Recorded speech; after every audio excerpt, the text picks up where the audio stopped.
Ladies and gents, welcome. We've got the grand final of Sudden Disaster 2, and Sudden Disaster has been amazing. Both of these players were expected to do well in this tournament, but have had a fantastic journey to get here. There have been a lot of favorites, a lot of big names knocked out along the way. If not by them, by others that they ended up taking down. Here in the red, we have Freakin' Andy. Freakin' Andy playing as the Persians. And then we have Lewis over here in the blue playing as the Japanese. Now, I'm going to start with Andy. This will probably be a pretty long game, so this is actually perfect because I could have a really chill time to give them the proper intros. Andy, the last couple years, has been fairly, or pretty much a mainstay in terms of competitive AoE 2. I think it was Titans League Season 2 or Season 3, which was where he had that big performance. Everyone was immediately clued in to how good he was because of, I think, a 9-win season. Taking down Hera, for example, in the group stage there. Since then, he's been to in-person LAN events. Not all of them, but he is qualified for I think 2 or 3 now. He has played a lot of S-tier events with prize pools of $30,000, $40,000, $50,000. He's been around, okay? And Andy also, prior to all that, has been playing AoE at a high level for a very long time. He actually has deathmatch background. So before he was playing like standard AoE, he was one of the better deathmatch players. Lewis didn't have a tournament cash until 2023. And you want to know how much he earned in that year? $25. Yes, it was a team game event. It was not a 1v1 event. 2024 started to get some results. I mean, this guy went from not really playing the game a lot to rising up and having really high elo very quickly. So he's as we see Andy walking forward with a villager here, which is not what I would have expected here. Lewis, this is easily the biggest moment of his career. And I think after this tournament, he should be pretty happy with things regardless. But I'm wondering if anyone's going to be feeling nerves right now, if it's going to be him. Now, the theme with Lewis has been he's just so solid, and everyone has tried to send aggression, like different strategies against him, but it really hasn't worked out. And I don't expect him to try and do anything but that. I think he'll play very safe. Why is Andy here right now? Andy's walking forward. Almost like he wants to sneak a dock on Lewis's pond. It's kind of hard to get the wood for a dock right now, though, if you're also adding fish. What is the plan from Andy? You know, is there a chance that he just sits his Vil back there and waits for Feudal Age? That would be next level. People do not want idle eco at this level. But most of the games, you just see docks and fish, and that's the meta. So game 1 of the final, Lewis is scouting to think about taking this boar. Lewis is thinking he's safe, and Andy is just going to sit there and wait. Which is actually insane. You would never expect that because no one's been doing it. Lewis is like, dun, dun, dun, dun, dun. Let's get loom. Let's go get this boar. Let's have this super chill game where I fish boom and adapt. And in the darkness, Andy stands and Andy builds a dock. And oh my God, this is going to be so good. The thing that Andy does need, though, is super good eco balance to get to Feudal Age. And that's tougher to do because I don't think he brought in... No, did he bring in the Northern Boar? Wow, he brought that in as well? I mean, he isn't adding as many fishing ships, right? I wonder if Lewis is going to spot this at any point. It's really critical that Lewis spots this. It's a very tiny pond, so you would think eventually he's going to look around with his fishing ships for more fish. It's still adaptable for Lewis if he spots this, but where is he going to send his next fishing ships? He's just sending them to the shorefish that are nearby, and Andy's on the way up. Lewis is still focused on bringing in this boar. And Andy's goal, obviously, is to make fire galleys and just take this pond away from Lewis. This is amazing way to start the final, especially as the favorite, right? All the things we said before. YouTube, you missed it. I said, I think that this is an amazing map to start a series for Lewis because it's like super chill and boomy. If you're nervous, you have time to work that out of your system. Because you don't get pressured early, normally. But he has no clue. And Andy, Andy now might show him. Yeah, I think Lewis will spot this now, but that's a second dock. If Lewis notices this, his pond is still cooked. That's 2 Persian docks. They have more HP. And Andy, oh, he doesn't get the quick wall down. What'll be interesting here is this villager will die. So nice shot from Lewis. And Lewis will think he's safe. Until now. Andy messed up there. That is something you would expect him to have done correctly. And Lewis has to decide how he manages this. It seems like he's actually going to build a second dock on his own pond. And Andy's up to feudal age. Lewis will know what this means. I'm curious on how patient Andy's going to be now. This dock is really strong. Will he hop out with the fires right away, or will he wait? Because Japanese fishing ships are super tanky. They're very hard to kill. I mean, Andy should have never lost that Vil, guys. That gives Lewis a very nice chance to adapt this. Behind this, there's not a lot of fishing eco for freaking Andy. It does still have his scout in the middle. Fire galley hops out. But yeah, Lewis needs the gold to produce out of both docks. He was a little late to gold. If he's any other civ, that fishing ship is cooked, but he's Japanese. And Andy is just going to make fishing ships from home and wall and add fire galleys from the front. But some people wouldn't actually even hop out with that first fire galley. Just because the Japanese player is unlikely to lose anything, and then they'll have 2 fires here in a moment.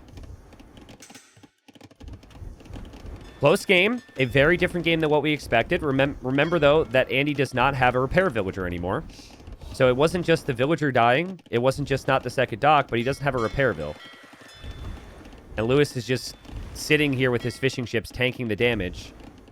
And he's going to find a cute little spot there, and he is making a demo now. Lewis needs to be careful. It's really awkward for Lewis. Obviously not a situation he wanted to find himself in. And the demo comes out. It's a big hit. And he has to back away, and he has to use his fish again to tank. Notice no fish traps, though. Also didn't lose the fires. So he has to repair. Unable to there. There's more demos on the way from Andy. It's just like full demos right now. And the docks will actually block fire damage. I know it seems really cheesy and silly, but it does. And another demo and another opportunity for Andy. And the cycle will just continue. But Lewis still hasn't lost a ship. I think there's an argument that Andy should stop popping out. And he should just keep the demo and more fires inside of his dock. Look at the value! Those ships are so weak. Those ships are so weak. Nice saves, though. Yeah, you keep 2 demos and 2 fires in there, and then you hop out all at once later on. Now, meanwhile, Andy's transitioning to multiple docks. We do have the first fish traps going up. It's 100 wood per fish trap. That's not easy. He doesn't have any berries. Lewis is going to take the berries for food. I think Lewis is fine. I mean, he's managed it pretty well. Scorer and military count's always really deceiving because he's producing so many ships for his own pond. So he's kind of over-making ships in a way. But Andy has actually stopped producing here. Andy just has 1 demo. I don't think he'll produce much more. And so Lewis will retake his pond, and the fish boom that we were expecting is going to happen. Looks like the scouts were engaging here. Lewis saves the scout. Or Andy saves the scout, rather. And Lewis is going to... I thought it was maybe a barracks. No, he has a barracks. He could maybe go for an archer range, try and pressure the berries right now. But he's really looking at this right now. Yeah, that demo will land a hit probably on just maybe the fishing ship, but it won't kill the fishing ship. And Andy now dropping a barracks. Stone gating the opening because he knows his opponent has a barracks. Very smart play. And both players thinking about castle age. And now we're just counting fish traps, which is what this map has been. And, okay, fish trap went down. That's actually value from Andy. That's the only thing he could kill. It's pretty impressive. I actually think Lewis should delete his navy here. Like, maybe it's something you do later on, but after you take the dock down, here comes another demo. Yeah, again, that demo actually did nothing. But once the dock is down, you might just want to delete some of your ships so you have more space to work with here. Lewis is on the way to Castle Age a little bit faster. Andy's scout still scouting in the north. Both players going to wall up and play defensive here. So in the off chance you haven't seen anything of this tournament, this is the least sudden map in the entire map pool. I know it's called Sudden Disaster and it doesn't feel sudden, but I should probably restate it's sudden death. So if TCs get destroyed, you're dead. You only have one TC, which is why the fish is so important. So Andy will click up to Castle Age a little bit later than Lewis. It does delay... But Andy did delay the fish booming a little bit, which is important against the Japanese. He does have the fish trap lead. And he's Persian, so he'll be in Castle Age pretty quickly as well. Lewis will wall up this tunnel. Lewis will try and wall up this tunnel. And I think the game plan is to get relics and add fish. Arbase says T90, now that you have some time, did you see the lobby name? No, can you tell me? Because I don't think Andy and Lewis are like pals. Like yesterday, Lewis created, he I think put the lobby title as Father vs. Son when he played up against Hart. Because he knows Hart pretty well. Arbase says, I sent a screenshot, smiley face. Can you tell us? Because I can't tab out to a screenshot right now. Oh, it's Father vs. Son again. Okay. Okay, so he forgot to change it? No disrespect intended. He meant that towards Hart. That's funny. Okay, well.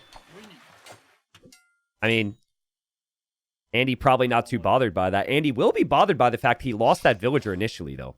He had a good plan. Losing that villager was costly. This honestly maybe should be game over with it being a full fish boom versus 0 fish boom. But Lewis killed the Vil. Now Lewis has an opportunity to kill this Vil. He finds it, and Andy tries to quick wall. Has a spearman there. Will he save the villager, though? Doesn't seem like it. Nice job there from Lewis. And both players also stonewalling up here. So those knights just forcing some reactions here from Andy, as Andy now makes it to Castle Age. 19 fishing ships. 16 fish traps. Japanese player has 11. So the food income is better for Andy, and Andy will also bring in some camels now for the knights. Both players are stonewalled in the north, but the stonewalls for Lewis are in a better position to protect the stone and gold and the relics. And he wasn't able to get a similar wall down here. And Lewis is actually bringing a couple villagers here, so that's probably for some walls of his own. But, you know, at this stage, guys, you're not really able to focus on the fish traps easily. They're now starting to fight and engage in these different areas, and it just becomes very, very difficult to focus on the fish while this is also happening. So, I think due to that, I slightly prefer Andy's position because he already has them set up. Granted, they're going to be attempting it, but it's still not easy to do. A nice save there from Lewis. He actually saves that knight. That knight is on 3 HP. Those are the tiny differences that can make all the difference in a game where you can't recover as easily with second and third town centers. Every unit is so valuable. Thank you to the person who made it to the stream and called me a cutie. My fiance's listening. She's not at all about to smack you. No, I'm kidding. She would never. But now she's mad at me. No, she's not mad. She's happy. Sorry, triple tunnel, fish boom, fish traps. I'm just trying to go off of something here. And yeah, it looks again, there was an engagement here. Lewis did not take many losses there. The scout and the camel went down. But now Andy's getting a very forward wall down. The middle feels key, right? It's like that straight and narrow path towards the town center. This getting fully walled is going to be hugely important for Andy. And this could be where he pushes from. Andy still is the fishing ship lead. He will lose a villager, but that villager will just get converted back. So Lewis deletes it. And Andy now getting this wall. So there's 2 forward walls for Andy that are protecting stones and golds. There's 1 forward wall for Lewis. Fish trap check. There's 17 fish traps for Lewis. There's 24 fish traps for Andy. So Andy is ahead in the fish boom. He's ahead in resources collected. Neither player's gone super heavy on stone yet. Lewis has a little bit on stone. Might be saving up for a castle. But Andy, well, as we say, it is just going to go to stone. And he will soon click in. Now, which civ do we think is the superior civ long-term here, chat? I think it's actually pretty close because Persians have Savar and maybe trash bows. But I think Japanese is my favorite. I think heavy cav archers with halb and towers and trebs. I do think the Japanese is a step ahead. But that's multi-comp. That's many things combined. And getting many things combined usually requires 100 plus eco, multiple town centers, which this is not. Persians do get bomber cannon, which is really helpful in the early stages of Imp. Look at Andy get really close there before he starts the conversions, because he knows Lewis will not have time to run away, and Lewis sees that, and Lewis backs away. It's back and forth, though. Japanese have the better monks, so Japanese can use monks to convert units. Persians really can't. This villager's here. And Andy has shown an interest in sneaking. And Lewis can't see that villager. Let's not forget about this guy. Next person to subscribe, we name this villager after. Right now, his name is Villager. That's too boring. Andy's just going to sit him there. I still think you should probably go for the main attacks. I think trying to build up everything around this villager is probably a mistake. You're not going to be able to build fast enough. And Nalgene. Okay, Nalgene. I got you. Nalgene the villager. Here we go. Nalgene.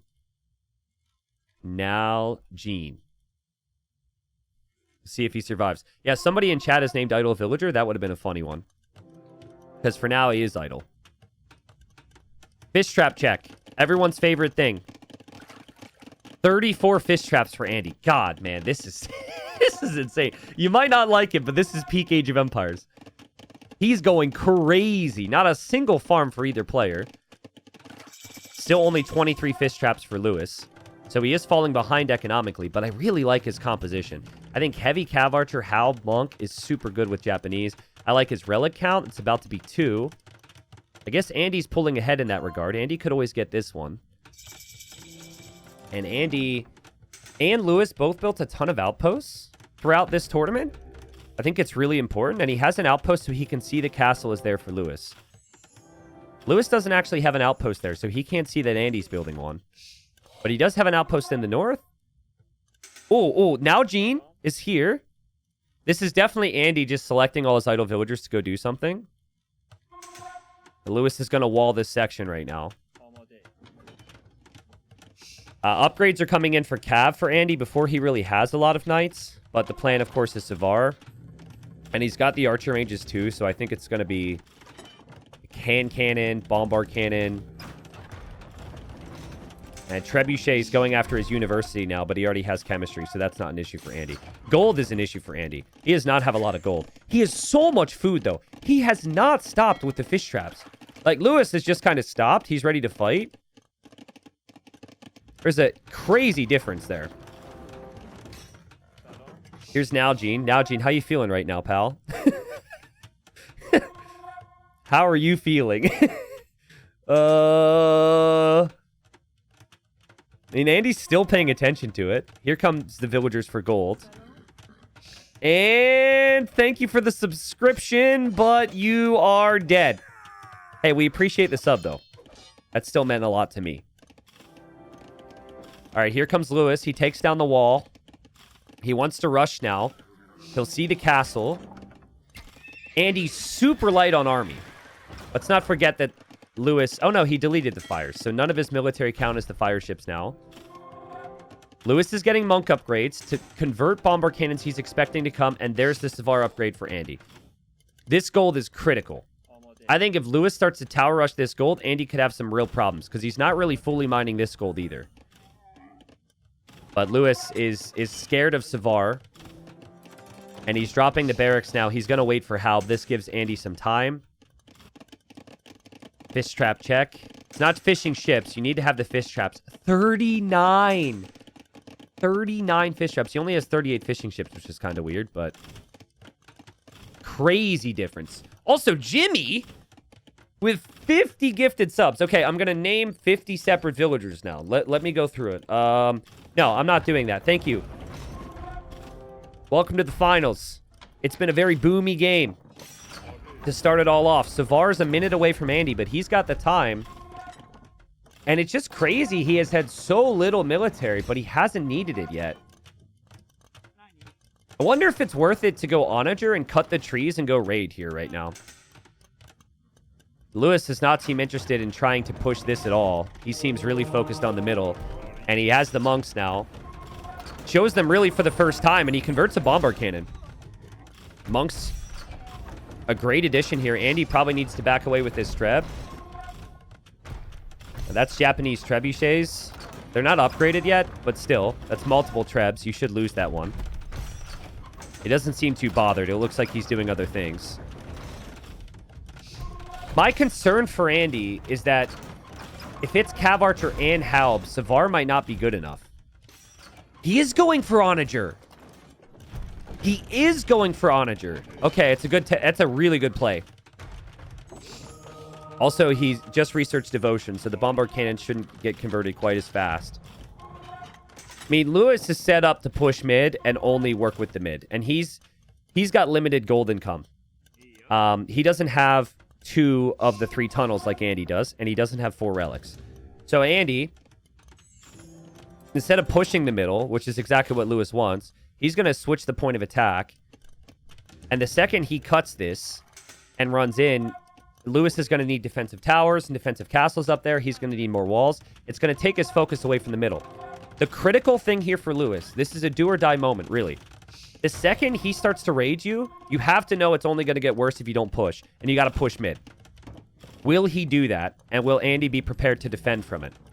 Because Andy's eco is still like super gold heavy. Or his comp, rather. Hand cannon and Savar is really costly. Here we go. Lewis spots it. I mean, that's really good recognition from him to have the outposts and to know this is coming. But the tower is still not enough to defend that. And now I wonder if Lewis will get ready to push. Look at Andy getting his HP upgrades to defend. Yeah, that tower's not going to stay up, guys. That's just a watchtower. So that is Lewis almost out of gold now. And here he moves in with all of his trebs for the middle. This is the correct play from Lewis. I don't know if it will be enough, but he has to push middle now because he will run out of res. Those trebs are ready to go. They unpacked quickly with the Japanese, and that castle's going to fall for Andy. And now Andy will run to the north and drop a castle to take that stone and gold. Now, this is still not open. This needs to be cut as well, which is tough for Andy because he's losing the middle. And he doesn't have a lot of ranged units. You really need skirms or something. Skirms would be perfect against the Halbs and the Cav Archers. And he's bringing the onager. It'd be pretty crazy for Lewis to have a monk now to somehow convert that onager. Lewis can maybe take this gold now, but he only has 6 on gold, guys. But it's 50 Halbs. There's not any Halb counter out there for Andy. He's cutting again, though. He will move around. There's still a hole here. Lewis is having problems. And so Lewis could potentially overextend. But then again, bombard cannons are getting converted. These are expensive losses for Andy. And the Savars are here, and they're still going to run into walls and some Halbs. This could work for Lewis.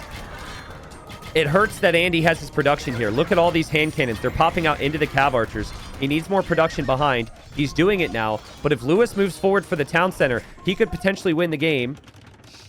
Lewis has the worst economy, but his military, for now, could maybe do something. No, he's going to lose his trebs. This is fine for Andy then. Lewis has to push at all times. He is out of resources. He ran out of steam here. I think he ran out of focus because he brought Halbs back to defend. And the side raids from Andy do enough. Doesn't actually kill off the trebs. But I think you just need to stop the push. Because you're going to have like, long term, you're going to have the way better economy here. He is still adding fishing ships and fish traps, by the way. That's incredible. And I think the issue for him was not the units, but it was also just the production building location. And he's got skirms and hand cannons on the way. Savars actually pull back. Lewis will now send everything forward. But Lewis is running out of golds. This is the only gold income he has. 800 gold remaining there, and then the 2 relics. Can he maybe consider skirmishers, too? Like, his own skirms with the cav archers? It's such a shame that he doesn't have heavy cav archer as well. Heavy cav archer. He doesn't have bloodlines! Lewis is without a bloodline. He's without an heir. What in the world? What? Oh, that's a big upgrade to miss here. Yeah, that would add 20 HP onto your cav archers. And obviously, because it's been so messy, there's been so much happening, he has missed that one. That's not going to amount to much, but he will take a Treb in the north. Still all about the main fight. And Andy still hasn't even fully upgraded the skirms that he's starting to mass now. So they'll have more armor to tank. And all the Savars are looping back towards the middle, where Lewis is actively mining some stone and actively mining some gold. But you have to applaud freaking Andy for the creativity here.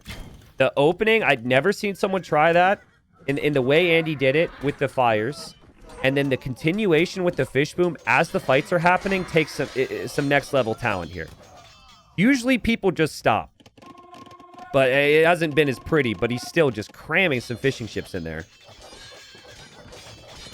And now I think Lewis, and the biggest moment of his career, is probably realizing game 1 that he's running out of steam here. And this is where you have to remind yourself, it's sudden death. And try and think of a way to take down their town center. I know it doesn't seem possible, but maybe an onager cut, maybe like a sneak. Because if it's not that, I don't see how you win the game now.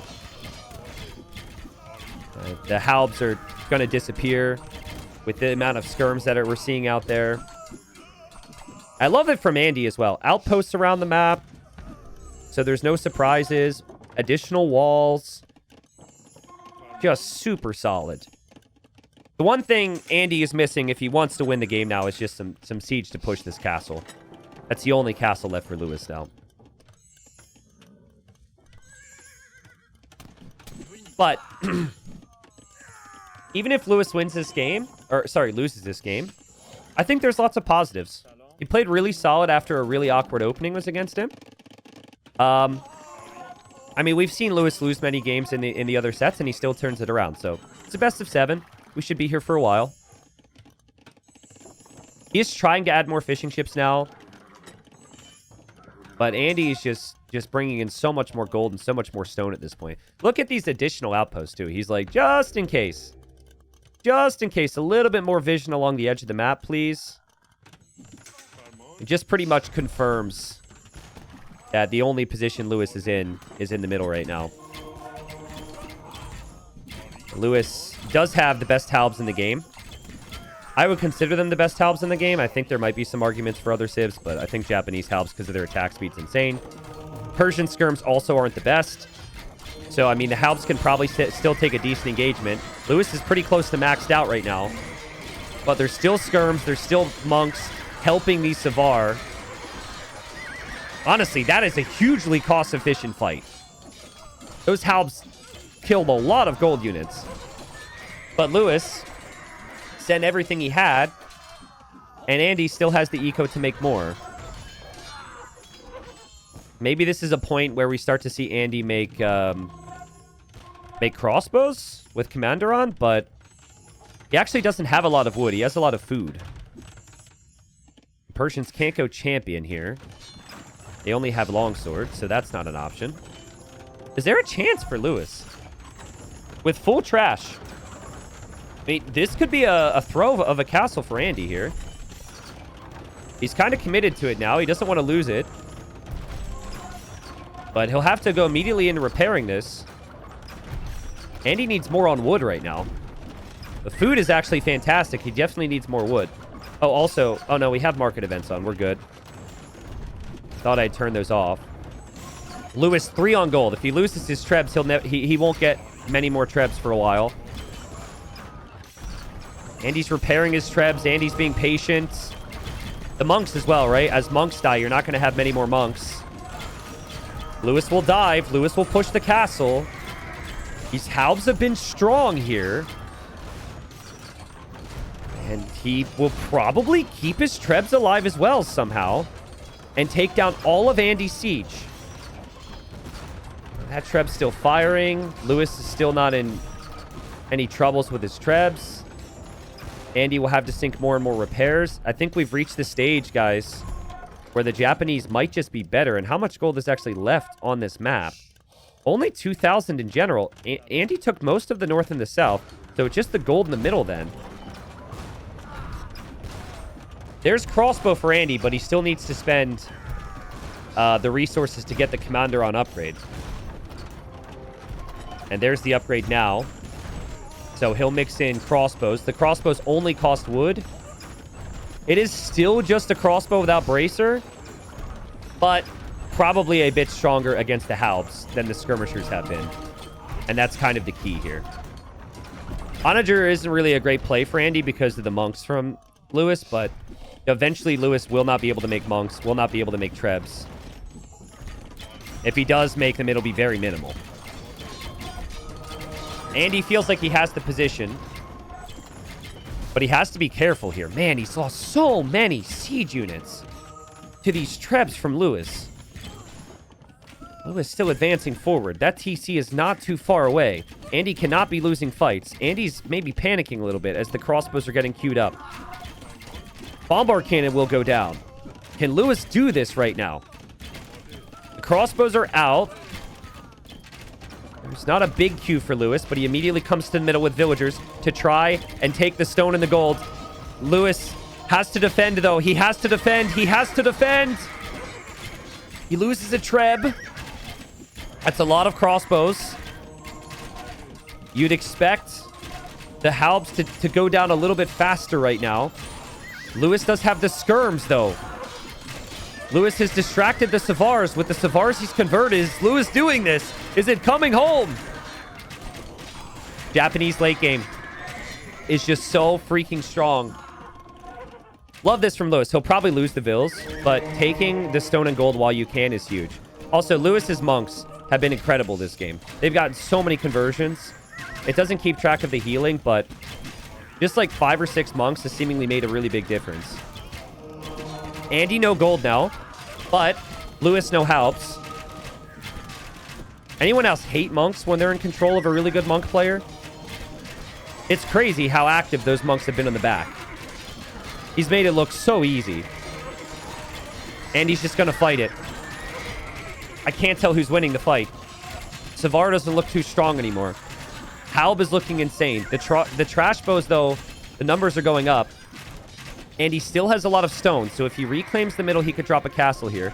Has to be careful not to do it too early. I credited Andy with his fishing ships before. Well played to Lewis as well to get to a higher number. He's had that for a while now, but he's losing the middle now. He needs skirmishers. Halbs aren't cutting it anymore against these crossbows.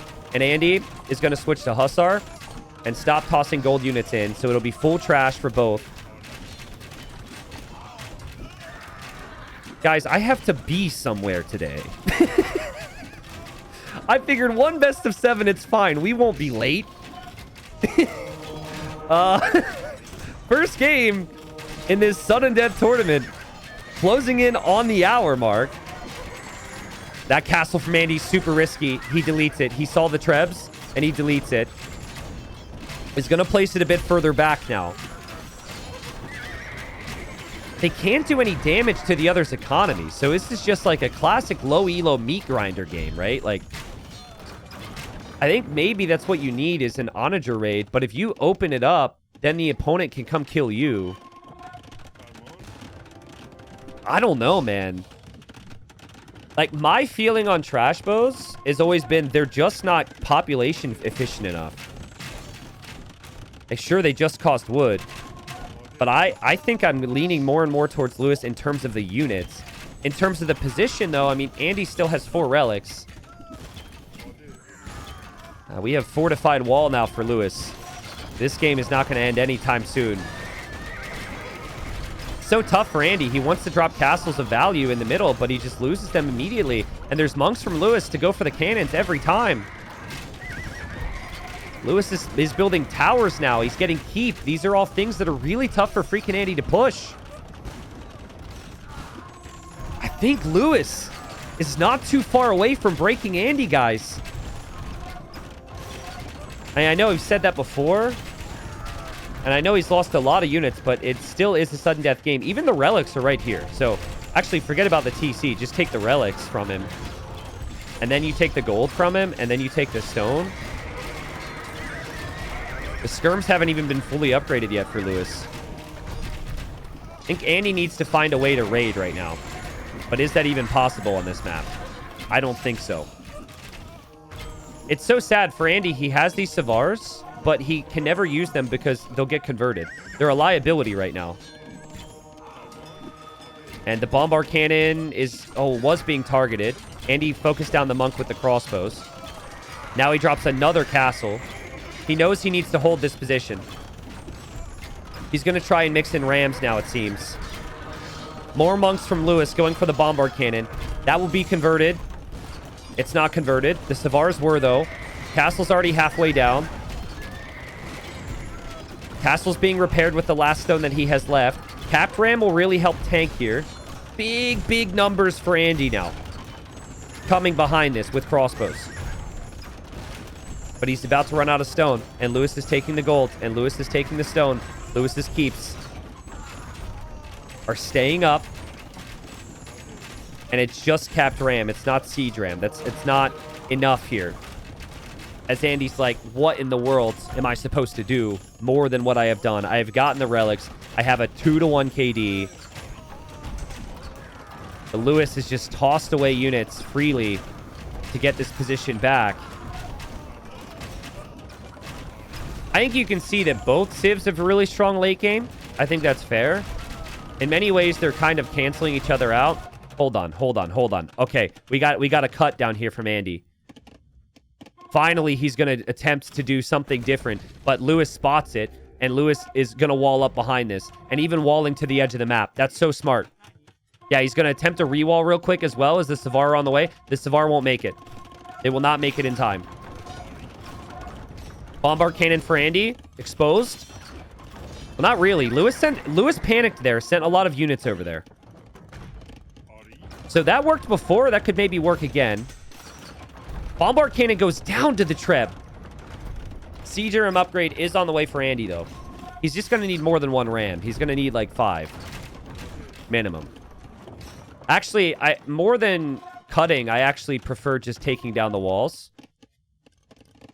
Taking down the walls has more of an effect long term. Andy can't snipe the Trebs because they're firing so fast, and there's always halbs and monks ready, so I can't be really too critical of Andy's situation there. He doesn't really have the gold for rams. I think he's moving his relics back. I think that we can agree is smart. He's not moving them that far away, but he's moving them out of Treb range. Better to do it now than to have to do it later. I just heard a bunch of villagers die. I think someone deleted villagers for population space. Relics are still being relocated, so Andy will have less gold for the time being. And Andy sees the halbs are out of position here. Will go for a Treb. And he will get a Treb. And the other Trebs are kind of scared for Lewis. Lewis will also lose a couple of the villagers on gold. That is a lot of crossbows for Andy. That's a lot of crossbows, and it's mainly halb for Lewis. It's tough. If you make too many halbs, then you die to crossbows. If you make too many skirms, then you die to hussars. And then you still don't have the long-term setup with the relics that Andy does. Andy's got quite a few Trebs over here. There's more skirms from Lewis now. And the trash bows are going down quickly again. Treb v. Treb, I will always prefer the Japanese. But it feels like Lewis is the one under a little bit more pressure here, even though he's the one forward. He's having to pay more attention to this. This is all right next to Andy's production. Andy about to get that 4th relic again. Still no cutting, still no ramming from the sides. All just a fight through the middle. Who's going to win this game, guys? I mean, it's just the same cycle of death and misery. It could go either way. I could tell you the friends that I'm supposed to meet somewhere are not going to win today. If the rest of the games are long as well. Might lose out on a couple friends, but we've got a couple subs, and that's all that's really important. Dude, these towers, though. The tower Halb Treb stack is just so tough to push. So tough to push. It's so sad, as a Savar fan, it's so sad to see these Savars just chill back here. They're so scared. They don't want to become blue, you know? C-Dram? C-Dram? Not enough. Not enough on its own. Andy's panicking. Andy's panicking. He's losing ground. He's losing so much ground right now. There's so much army for Lewis. The trash bows are not good enough. The Savars are not good enough. Lewis has golds. Lewis is making enough progress where soon he can click his Trebs onto the TC and win it.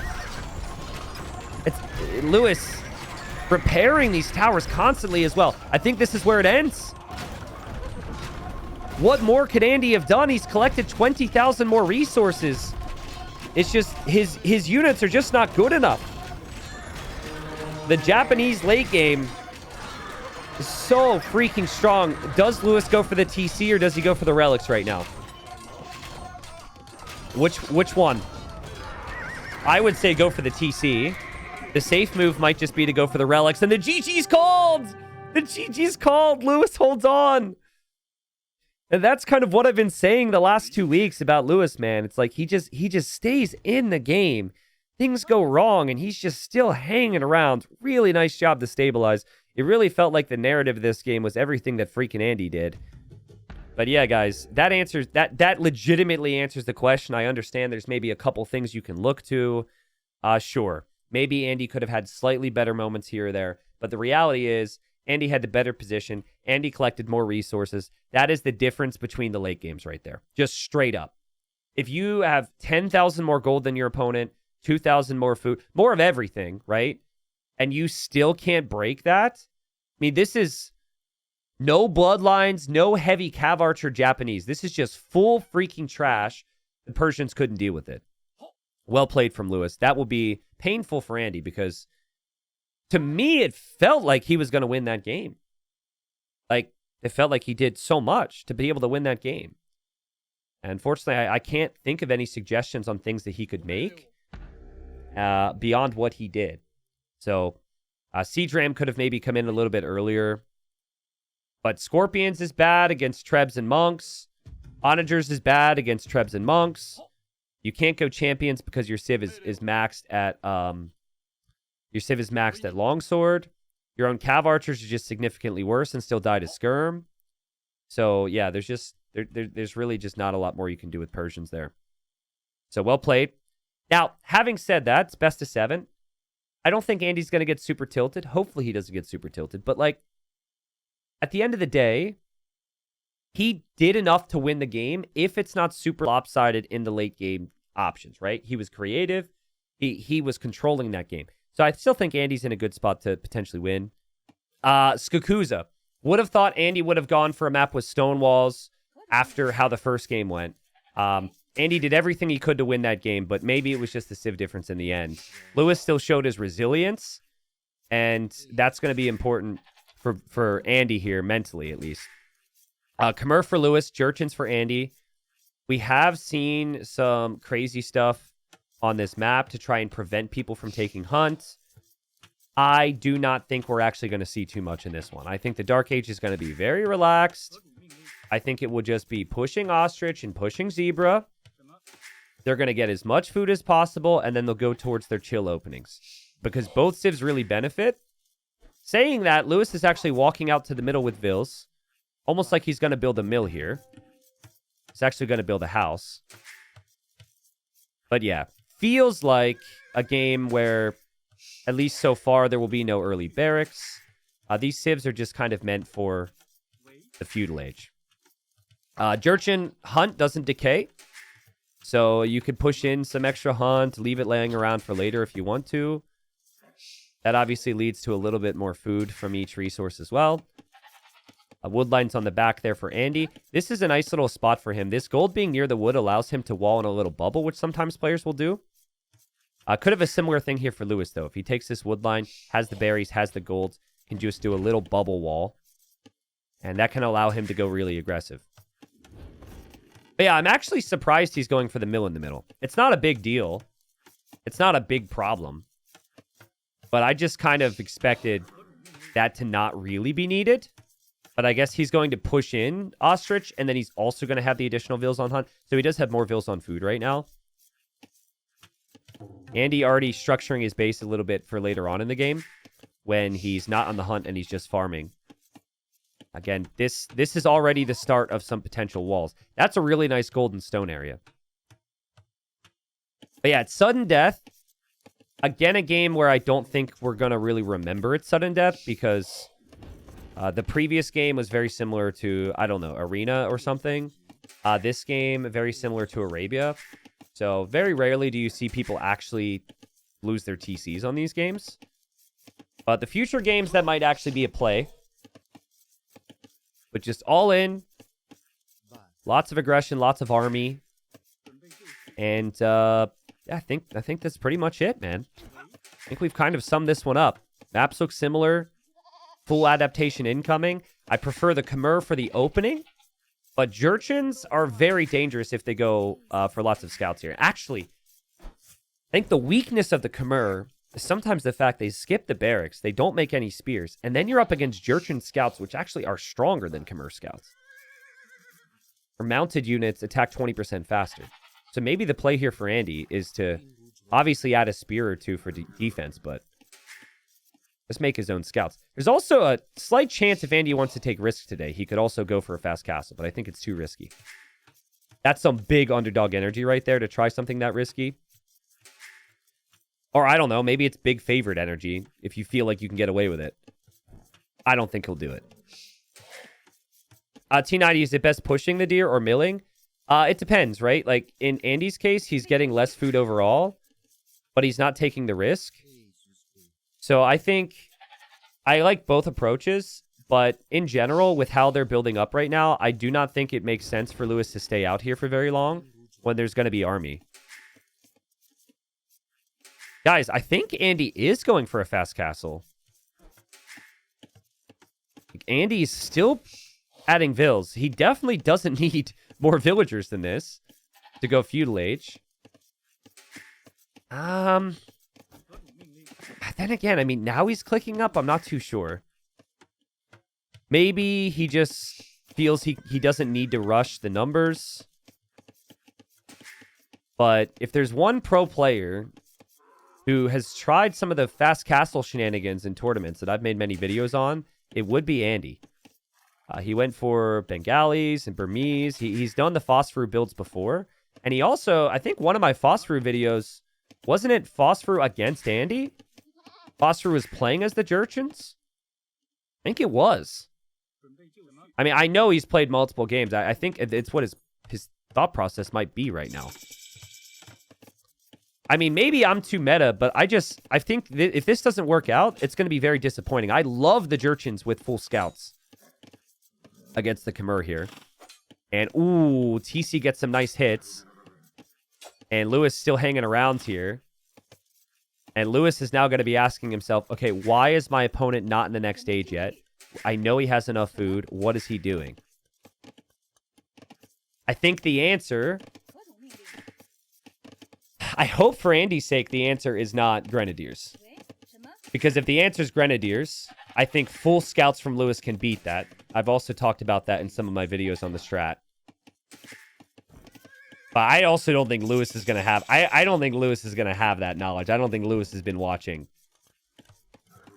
Very unique stuff here. Loom's on the way for Andy. He's going for a market now. He has some walls. He needs a blacksmith yet. Scouts are similar HP. The Jurchen Scout does attack a little bit faster, though. So Lewis will have to bring more numbers. Here's the other scout from Lewis. Just farms for him. Just scouts. Nothing crazy. He runs into the TC from Andy. Doesn't lose any HP, though. He's a bit fortunate. And Andy's walling up behind his base. This is still open, though. So Andy needs to ensure he's fully walled so the scouts don't get in. Those scouts get in, this is over. Super risky. This is not a map you're supposed to be able to wall, by the way. This is supposed to be an open, aggressive map. You might just assume, if you're in Lewis's position, that this is going to be... this is going to be fully walled by now, but it's not. So if I'm up against Phosphor here, I know it's Grenadiers, and I just go multiple stables, I get full upgrades, I stay in Feudal, and I mass scouts forever. But this isn't Phosphor, this is Andy. This is an absolute adaptable beast in tournaments. So what's the play, Andy? We don't even have a barracks yet. It could just be... It just could be the Fire Lancers. That's the tricky thing here, is you have so many different units to try. But, like, Fire Lancers should, in theory, be way better than anything else I've suggested, because it just costs wood and gold, and you only need a barracks for it. Lewis has decided to stop making army here and think about Castle Age. Adding a few walls of his own. He has a smooth economy, of course, but so does Andy. That's the thing, is Andy didn't sell off all of his stones, so it's not like he's super all in. He's got eco upgrades, so it's a mix. And he was just about to drop a second barracks there. He didn't do it because Lewis had the scouts around. And Andy will... Is he going to save the scout? No, he loses the scout. That's our first kill of the game, guys. And now it's Fire Lancers. This is a really weird unit. There's going to be a couple people in my chat like, huh? Because it's new. And it's just... It's unique in the way it works, right? So you have a ranged attack. You cannot choose whether or not you're doing a ranged or melee attack, which is part of the weirdness. But the first attack is ranged. And then it's melee. It's just the Fire Lancers. And Lewis has shown some patience here. Lewis kills off the spear. Now he sees the Lancer. Now he knows. This is where Lewis should think about Cav Archers or Crossbowmen, in my opinion. It's a very good option against the Fire Lancer. Fire Lancer doesn't really have a way to push you. And so Andy's going to want Siege, but I don't know, man. Like, it's just... So much has to go right. Let's see. Here's the Pew Pew from the Fire Lancers. And Lewis loses his scouts. Here come the villagers now. There's the Siege Workshop. Lewis will see this because he has his buildings here. Lewis loses another scout. Notice Andy's eco upgrades. Andy has Bowsaw already. For food income, Andy has all these berries here. He doesn't actually need any farms. He's got a decent amount on wood, a decent amount on gold. This is going to be dangerous. The siege is on the way already for Andy. Now we see the ranges for Lewis, so he's had some time to think about what he's going to try. The answer will be Cav Archers, which with good micro could work. But it'll be rather tricky. If there's 2 rocket carts on your buildings already before you make your first Cav Archer, this is tough. I think an option for Lewis here, if he had a lot of experience against this, would have been an early Archer switch in Feudal to keep the map. Just, you can actually snipe off the first couple Fire Lancers with some Fletching Archers. Maybe delay the Siege Workshop. Give yourself some time. You do then delay your Castle Age, though, so... It's always really tricky. This isn't about Andy doing damage with the Fire Lancers anymore. The Fire Lancers are about protecting the Siege. The Siege is kind of the key. And guys, let's not forget it's sudden death. So that is... I actually forgot it's a sudden death. I kept looking back for a second TC for Andy. This is sudden death, so... you can lose your town center. Lewis kind of forgot it was sudden death in one of his earlier sets. I assume Lewis is not going to forget that now. It is the finals. Siege is on the TC. No repairs yet for Lewis. Now he does. And there's the Siege Workshop from Lewis, so I like the reposition from Andy to the side. Andy has showed up with some strats today, guys. Game 1 strats were crazy. And now right here, he's going in for that town center. You need patience here. It's very easy to lose everything underneath a TC. And very easy to look away once and then have your rocket carts get sniped. The pathing for Andy was brutal there. Just brutal there. You could tell he clicked the rocket cart back. And where did it go? It went forward. I think maybe some of his other units blocked it there. I'm not really sure, but that was... I mean, that's just coming from the emotions of a guy who's been there. I've seen that happen to my units. And Lewis holds. So, is Lewis ahead? No. Because Andy isn't that all in. Andy still has a good eco. He doesn't have to win by destroying the TC. Still will try and hold the map control. This is what Lewis has to try and do. He has to try and counterattack. But guys, the Knights just cannot get in there to snipe the siege because the Fire Lancers have the ranged attack and the Knights go down. Andy will probably add some monks here in a second as well to get the relic. The Cav Archers are there to harass. It's actually textbook from Lewis. Counterattack when someone siege pushes you because they have everything at your base. But now it's like you don't have enough to defend your own base. Andy will need some buildings here and maybe a couple units over there to make this happen. Lewis is making another mangonel and has a mangonel to the right side. Also has the knight. There's a lot of units around for Andy, but he has to defend his siege constantly. While defending, he's dropping the houses now. Lewis will notice that. Lewis loses his knight, and Andy keeps his siege alive. This is really starting to mass now. A couple Lancers actually getting into the back of Lewis's eco. That's annoying. Andy has so much military. And let's see if a couple Lancers are enough to take care of this. Lewis, don't lose your mangonel. Careful. And then Andy has to be careful. Man, how does he pay attention to that? That's so good. They have this to look at. Both players have done so well. Big shot from Andy. Andy takes down the mangonel. Lewis only has one mangonel now. And he doesn't have the wood for another one because he's repairing so much. And he lost a couple units over here, so the counterattack is just not working. Desperation for Lewis. He has to delete his knight so it doesn't get converted. I think he knows that one rocket cart is weak. He now loses another mangonel. No! Andy with this fast castle, Lancer, rocket cart play is just dominating right now. And there's no mangonel on the way. Lewis is in big trouble. Also, I don't think he has a market, so you can't panic buy it either. Can Andy finish it off this time? He was ahead in the previous game.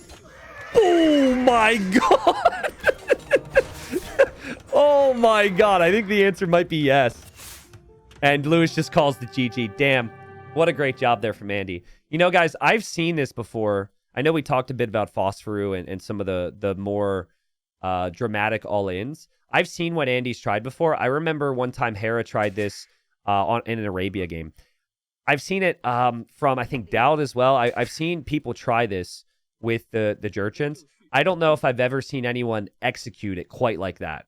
Like, every other time, I felt like people were too exposed at home, or they didn't have the map control. They didn't get the numbers out. Like, this was really well executed. I think that Andy, the key for him was probably the amount of food, right? He pushed in so much food, and then he also had a lot of berries, and when compared to the other times I've seen it, they didn't have that food. But also, that's just Andy playing like a god. And so, as I said, I mean, you're probably frustrated if you're Andy after the first game, but I think if I were in Andy's position after game one, I would argue with myself and say, I played better, but it was a civ difference. And now you play better, and maybe that civ difference isn't there, and you get the win. So, by the way, 2 games in a row now where Lewis has not gone for bloodlines. It wouldn't have changed the game. But I'm just saying, like, he's gone, like, stable units twice, no bloodlines. It's kind of a critical upgrade. So I'm hoping that he's able to get that. He was under a lot of pressure here, so we'll cut him some slack, but definitely something to look out for. All right, so game number 3, and we finally see the civilization. I talked a little bit about the last 2 days, but I think they were banned out the way. This civ is made for sudden death, in my opinion. I mean, you're locked to 1 TC, so you can never add additional vills, and you get so many vills from your ecotechs. You get a villager for every single ecotech from the lumber camp, mill, mining camp, and TC. So you can have, like, what, a 12 villager lead over the opponent. There's nothing they can do about it if they don't do damage. You combine the amazing economy with the Janbei rider, which I'm a very big fan of. The Janbei is really cheap for, I think, what it is. And it's mobile, and it's a cav archer unit. So this is like a great map for it because you need a little bit of mobility. I would say that is Lewis's plan. I think the plan is to go into CA, or, sorry, Janbei's. What is that? It's Janbei rider. Instead of CA, am I supposed to say XR? So maybe FC, XR, and then adapt. I'm just going to say CA, but on the other side, we have Andy. This civ can destroy you if your base is open. So, really strong eco with the pastures, double forging, double iron casting. But the weakness of this civ, and kind of the balanced predicament with this civ, is you do not get bloodlines. So your units are really high attack, but really low HP.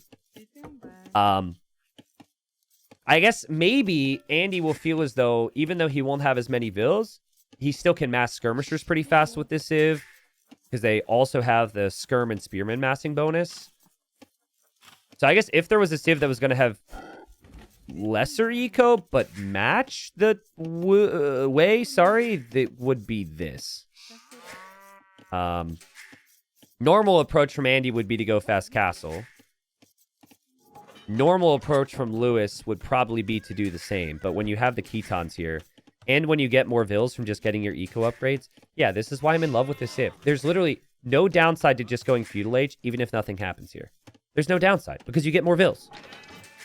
So, you do it. If Andy attacks you, you can defend.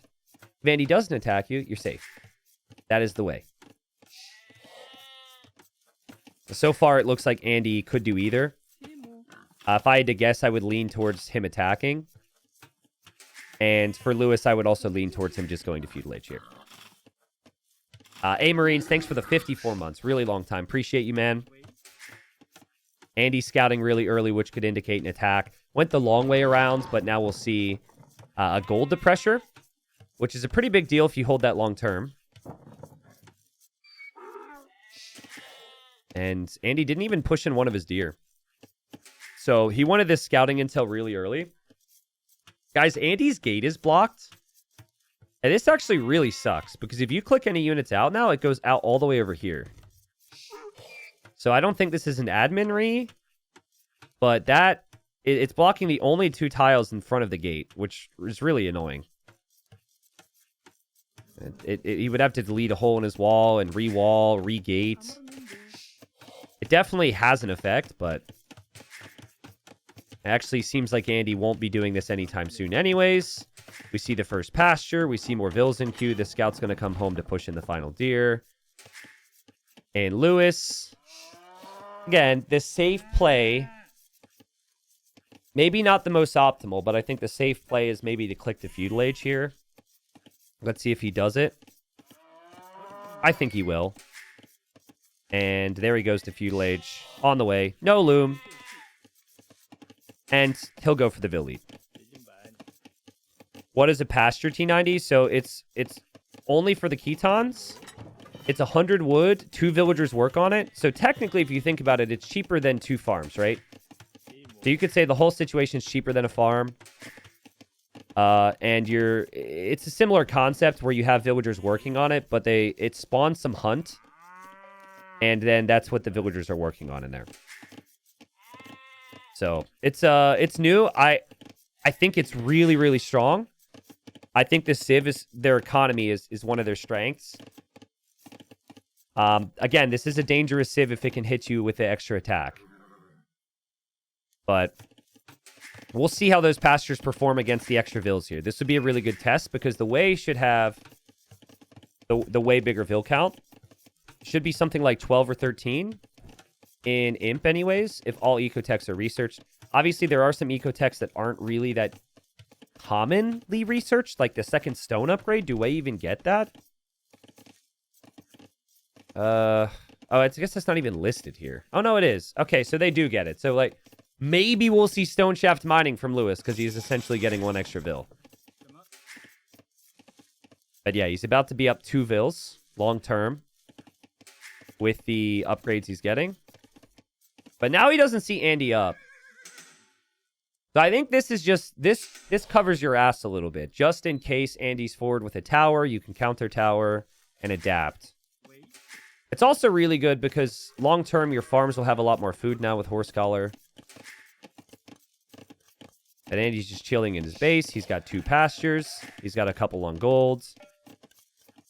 And no sign here that he is going to end up going for like a barracks and a stable.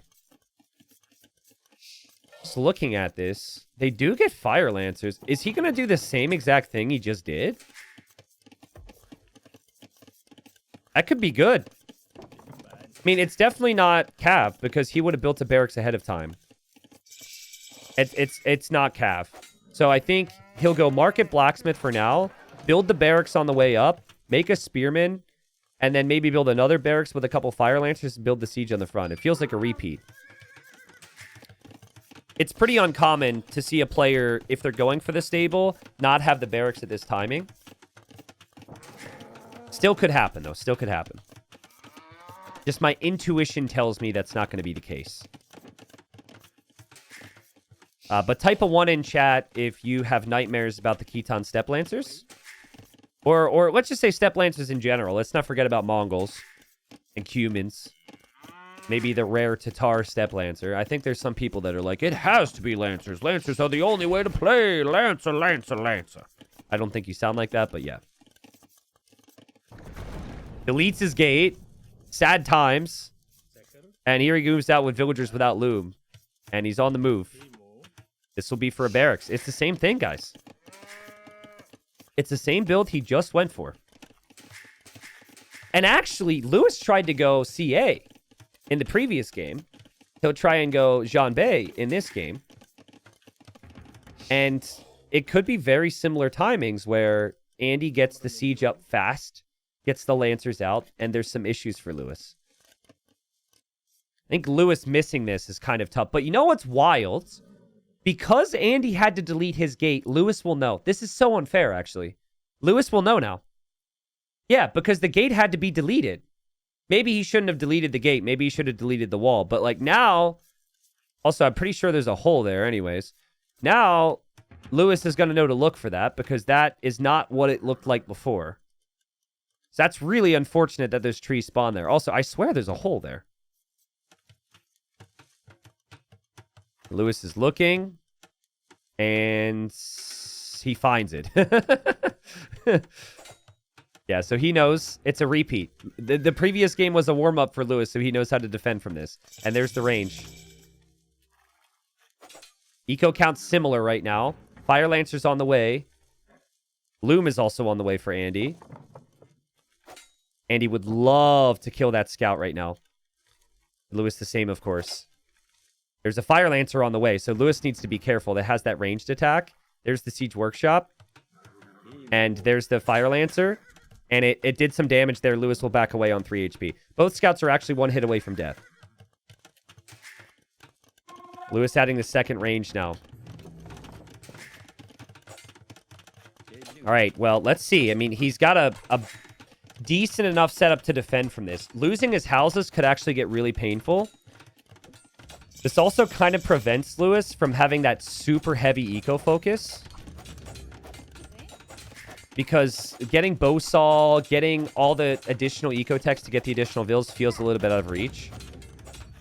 I think this should be, in many ways, easier to defend for Lewis. He's a guaranteed Vil lead. He already has some walls built for him. He has a cleaner eco. He's got a nice house wall. His production is over here. There's a lot more space to work with. Andy's now dropping a stable, though. 2 pastures, by the way, for Andy. It's not a lot. Also, still a hole in his wall, I'm pretty sure.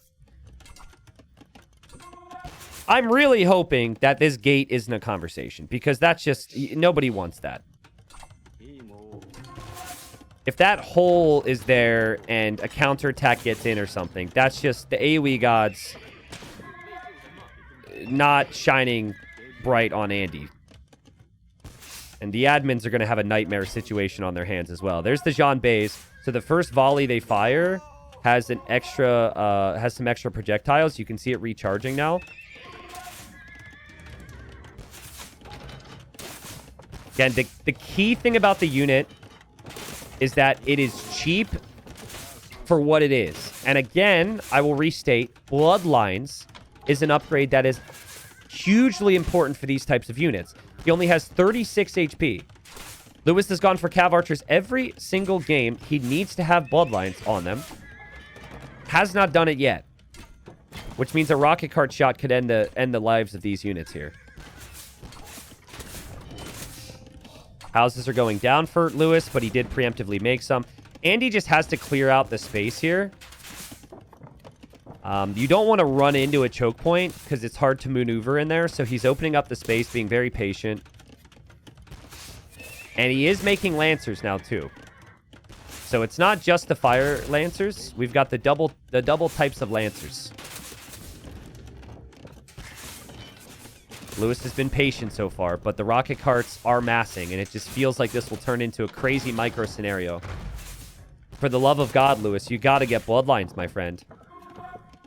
It's stressing me out, guys. Idling your TC to get Bloodlines is so needed here. That's 20 HP. Is he about to counterattack and go through that hole? He is. It's going to happen. Andy doesn't see the army, so Andy should in many ways expect some type of counter. But there's a hole there because he had to lead his gate. I mean, if Lewis just attacks the wall, that certainly prevents some potential drama here. And Andy sees it! And the units are in. That's so bad, man. That's so bad. The game just said, screw you, Andy. That is so unfortunate. Nothing wrong from Lewis there.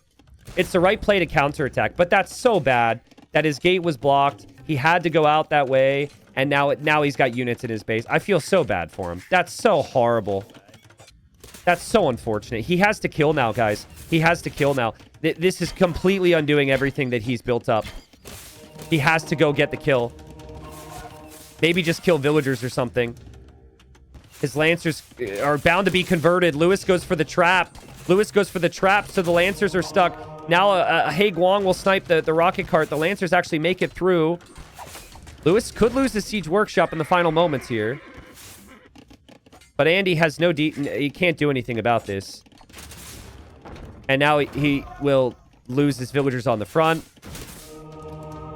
And yeah, he needs to get units home so we can take Golden Stone again. Like, if that doesn't happen, he at least has 10 seconds to react. Like, all he needs is a little bit of time to react, and then he can add another Siege Workshop or something.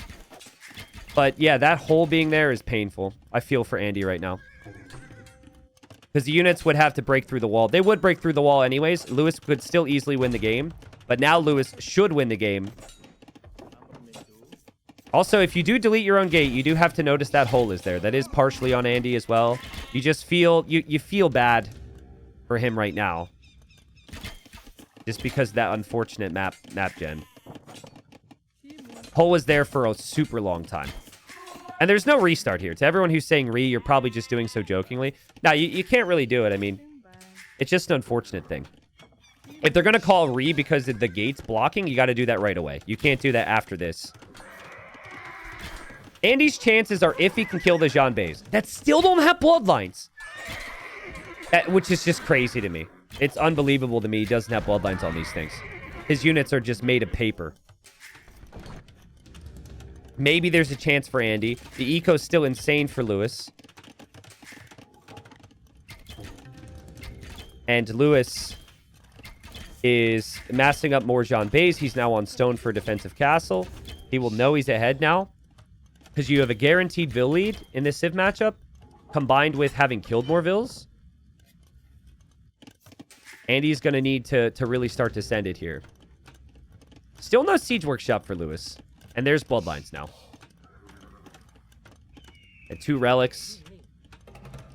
But could be all in. Like, if it was 3 rocket carts right now, this is actual danger. It's 1. It's about to be 2. This will still be a micro scenario for Lewis. Lewis will move in. No Bloodline still. And his units just disappear, man. I mean, it's fine. The upgrade's finally in. Finally. They are still kind of papery, right? Still now only 56 HP. Maybe Andy can do this. We'll dive with the Lancers for a monk. Snipe that. He needs repair villagers for his mangonels. Lewis is realizing they're not getting repaired. I'd say we're going to see a villager come forward, but maybe Andy doesn't want to delete a hole in his wall again. And Lewis needs some patience here. There's actually no monks with the push for Andy. This should not be winnable. It should be... Normally you need the monks or the fire lancers, so the calves can't come out and snipe your siege. These types of pushes require 3 things usually. And as you can tell behind this, Lewis is just waiting for that moment. TC is on the way down in sudden death. But there's been patience from Lewis, and there's the Haiguang. And he'll move in, and he'll focus this down. Lewis micro, and it should be very easy for a player of his caliber to kill this. And, well, it's still very okay.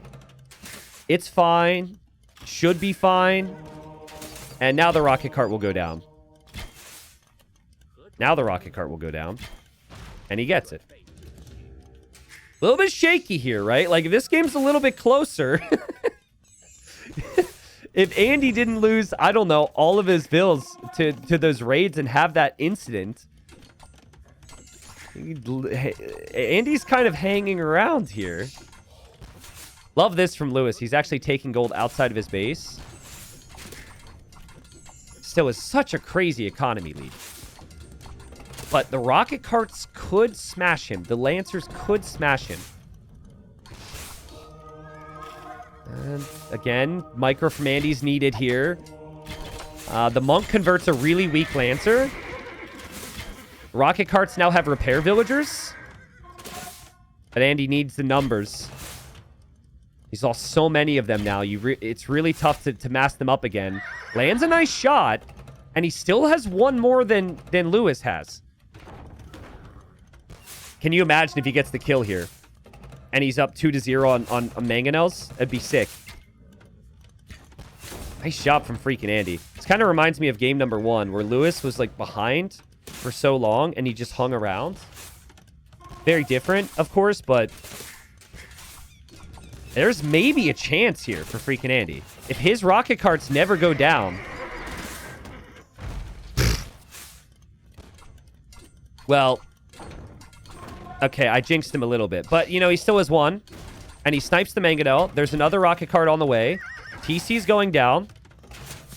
Andy may be starting to believe. He loses another one.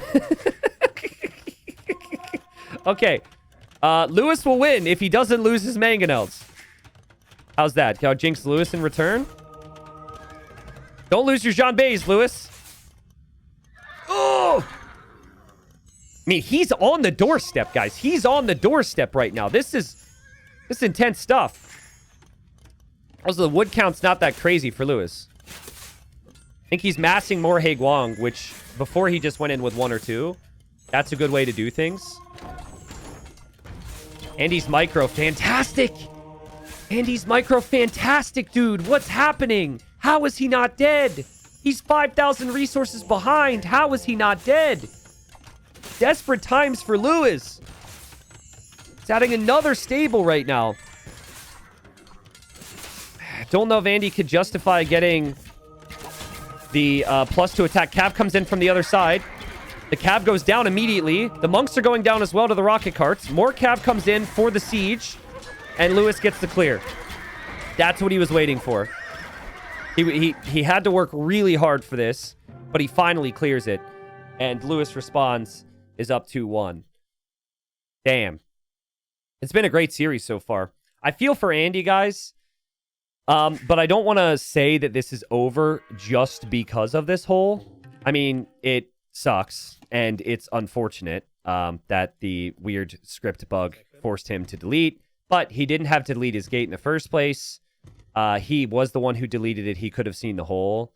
And even still, like, let's say Lewis doesn't run through, okay?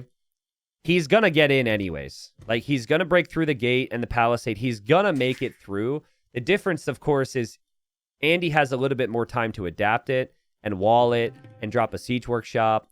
And, like, obviously those units getting in then also led to Lewis wisely getting some snipes as that was happening. So, yeah, it's super unfortunate from Andy. But at the end of the day, Lewis earns it and goes up 2-1.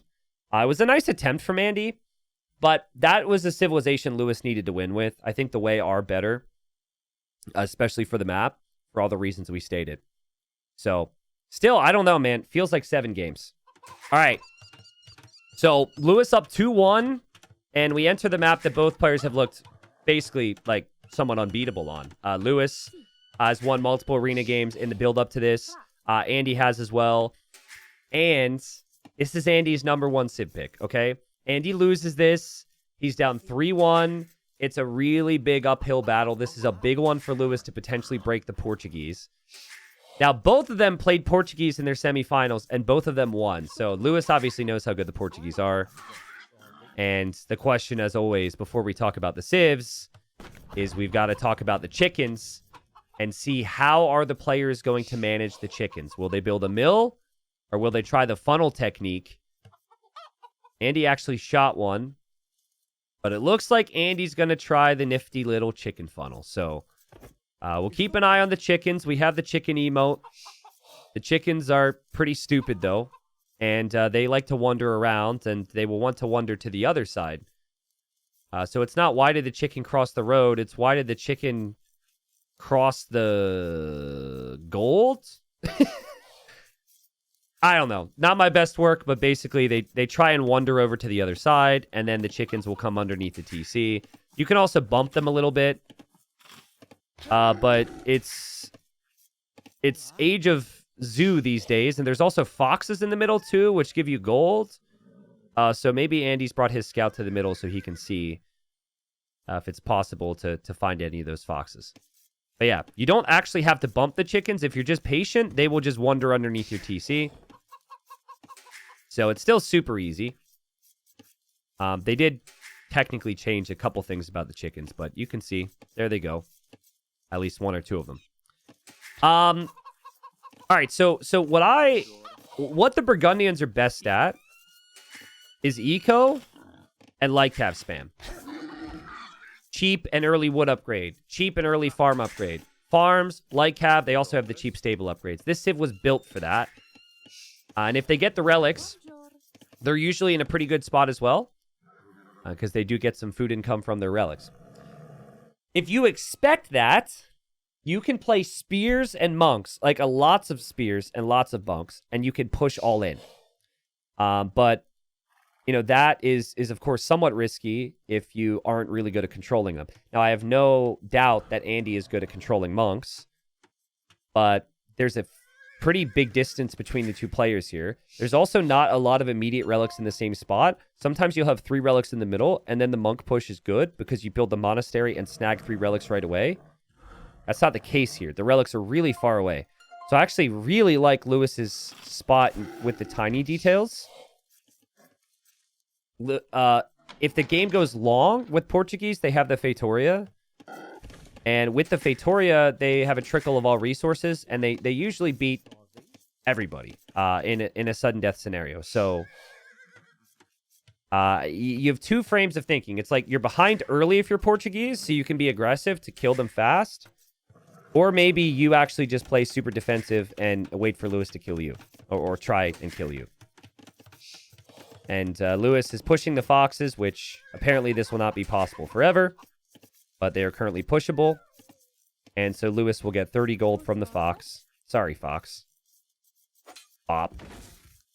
And fox will go down. 30 gold for Lewis. Lewis didn't do the chicken funnel. So he might end up building a mill on the chickens. Maybe he'll just walk long distance to the chickens. That's actually still completely fine. And Andy's now going to try and funnel these chickens. He'll do his best to bump these to the other side. I don't know. The placement of the funnel wasn't perfect because they can't be pushed that far. You have to place the walls kind of within the chickens. So my very limited chicken knowledge made me think that some of these wouldn't go. But that one's doing it. So that's 65 food. So there's a chicken nugget. And Andy should shoot that. Andy. Okay, gets it. And the other chickens, we'll see if they cooperate. Okay, I actually forgot about this moment until now. It feels like a pretty opportune time. Chat, I know you like to troll me, but I genuinely want your input on if I was in the wrong here.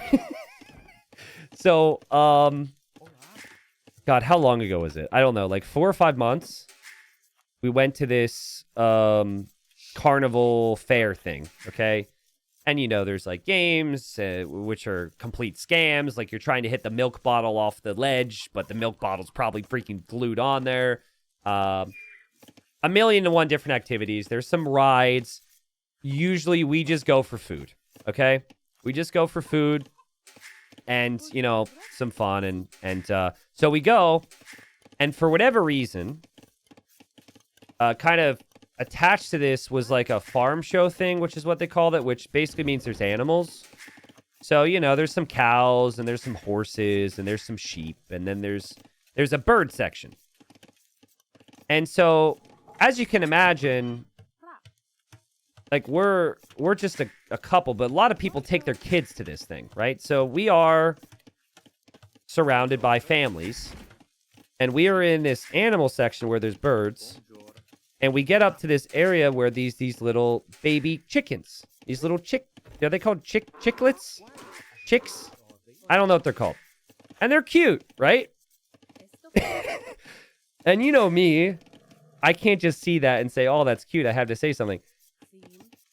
And I say, while surrounded by families and little kids, because I didn't really realize my awareness, I said, oh, look, it's chicken nuggets, which I think is funny. Obviously, they don't, like, kill baby chickens for chicken nuggets. I know that, but, you know, I got an elbow to the side from my fiance. She was like, don't say that. There's little kids here. So, am I in the wrong? Or, I don't know. Like, you can't shield them from this forever. They do. They got to learn. Kids have to learn. No, you're good. You're both in the right. Oh, that's boring. Don't be a middler. I didn't say Santa isn't real at like a Christmas parade. It was chicken nuggets. It's different. Okay. All right. So some of chat's with me, some of chat's against me. That's fair. All right. That's the internet. I'm happy with it. Lewis is on stone. Or sorry, Lewis is not on stone. Andy's on stone. Sorry if sorry, some of my viewers, someone's 33 years old and just found out that Santa isn't real. Lewis is on the way up. He is playing the meta like cav approach, perhaps expecting the Spearman Monk play. Guys, I don't know if I'll remember this, but I really want to ask Andy why he went to stone instead of going for the relic spear play. I would bet that a small percentage of the reason why is because the relics are not close together. It's so important you get early relics when you go for the double monastery play. And this is just asking too much. I think if it's like relic, he maybe considers that, but there's just not enough relics nearby. Stonin comes on the way for a castle. This will probably be a defensive castle. Lewis will have the scouts and the spears out. And Lewis is ahead with resources collected because just Burgundian things, right? Here comes some vills from Andy. No way this is a forward castle. I think he's going to delete part of his wall so he can build the castle as far out into the middle as possible. I saw somebody do it. I also did it myself. I've done that, and then the opponent runs in with light cav. And then you lose a couple vills and resign. But yeah, this is a play that essentially gives you more coverage over the middle of the map, and it protects that golden stone more long term. Shout out to Chaos. Chaos, if you're ever listening, I'm still annoyed that you ran in there. I asked him to leave, guys. He ran in. I made a mistake. He ran in, and I said, can you please leave? And maybe he did, actually. I forget. But I know I lost villagers. Double monastery now from Lewis. Okay, so Lewis knows it will be organ guns. So we'll have light cav. He's also going to mix in monks. And you need redemption, but once you have redemption, you can convert those monks. This should probably be a free relic for Andy. The castle also accomplishes that. Really nice castle spot long-term for his golds. That's pretty sick. The relic, the golds, that's a beautiful castle. And Andy is aware that the light cav is there. He should not lose his scout. And just backs away. And yeah, I think Lewis should just probably focus his attention on other things. But if Lewis kills his monk, he's a god. You don't want to lose the light cav. You don't want to lose the light cav. Yeah, he's really making Andy work for it. So I respect that. Now, Andy doesn't have any clue that it's double monastery from Lewis, but this is kind of the common approach. So Andy's he's going to need to assess this. And the key really for him is not to lose any units until he gets that critical mass. Light cav don't have bloodlines. They're kind of weak. Lewis is hoping to get a relic. And Andy is on point with that starting scout. And he will see that monk. No, he didn't see it. And Lewis saw it. Lewis saw the scout and is backing up. Big, big, big, big, big. Also, first kill of the game happened on this side. So, for the time being, yeah, light cav now comes over. That's the difference between a sniped monk or not. Nice play from Lewis. And now, does Andy see that light cav? Andy doesn't see the light cav, and Lewis is going to get the snipe! Lewis is going to get the snipe! It's the tiny details, guys. It's the tiny details. Could be 1 monk down for Lewis and 0 down for Andy. Instead, it's 1 down for Andy and 0 down for Lewis, at least so far. It's a lot of organ guns, though. It gets really difficult here. Did he get redemption yet? He did get redemption, but his monks don't have sanctity yet, so they could die pretty quickly against the group. But yeah, now redemption is in. Now devotion's on the way for Andy, so he'll resist conversions, and now Andy will think that he can move out with a little bit more confidence. Monk should die there. With no sanctity, that should be a dead monk. And so should the next monk. And this is not what Lewis wanted. He loses all his light cav as well, just to get that relic back. Oh, and now the scout is here. And now the scout is here. Oh, and the relic's on the doorstep. Okay, well. Lewis, careful. You got to use your range. Oh, he loses another monk. Oh, my goodness. It felt like it was going so well for Lewis, but he's lost so many monks. He got really focused. Now he loses his scout. He got really focused on trying to take the relics instead of converting the massive organs. And it's kind of snowballed against him here. It's just a really tough build to be up against. It's not like this is ever easy, and Andy is one of the best at it in the world. Bear got real angry there. Did you hear that? There's a monk headed over this way from Lewis, just hoping to get a relic now. And, well, that monk will die. And so that could be 4 relics for freaking Andy. Andy has access to Fatorias later. Honestly, at this stage, if I'm Andy, I'm chilling, man. I'm chilling. Like, your eco should be fairly solid. You're planning towards fast imp. An option you could go for still is atonement with your own monks to just convert Lewis's monks if Lewis moves out. The spearman gets deleted there, so that's another death for Lewis, and Lewis is thinking about imp. He seems paranoid he's about to be attacked, and he's adding some stone walls. He's not going to be attacked, so the stone walls might look a little foolish, but it's the safe play. And Lewis has gotten here by playing incredibly safe.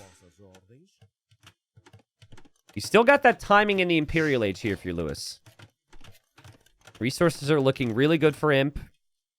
Monks could still be the key. 10 monks. Converts the organs. Suddenly it's a pretty big turnaround, right? But yeah, that's the upgrade. This is the issue now, is Lewis is going to have to convert the organs. But then if he's converting the organs, he's also going to lose his monks to conversion. So you kind of need just more monks. Isn't this crazy value, though? Yeah, 1 monastery from Andy, he gets 4 relics. 3 monasteries from Lewis, he gets 1. I think Andy's going to start to outpost the map now for some vision, so there's no surprises. There is a hungry bear out here.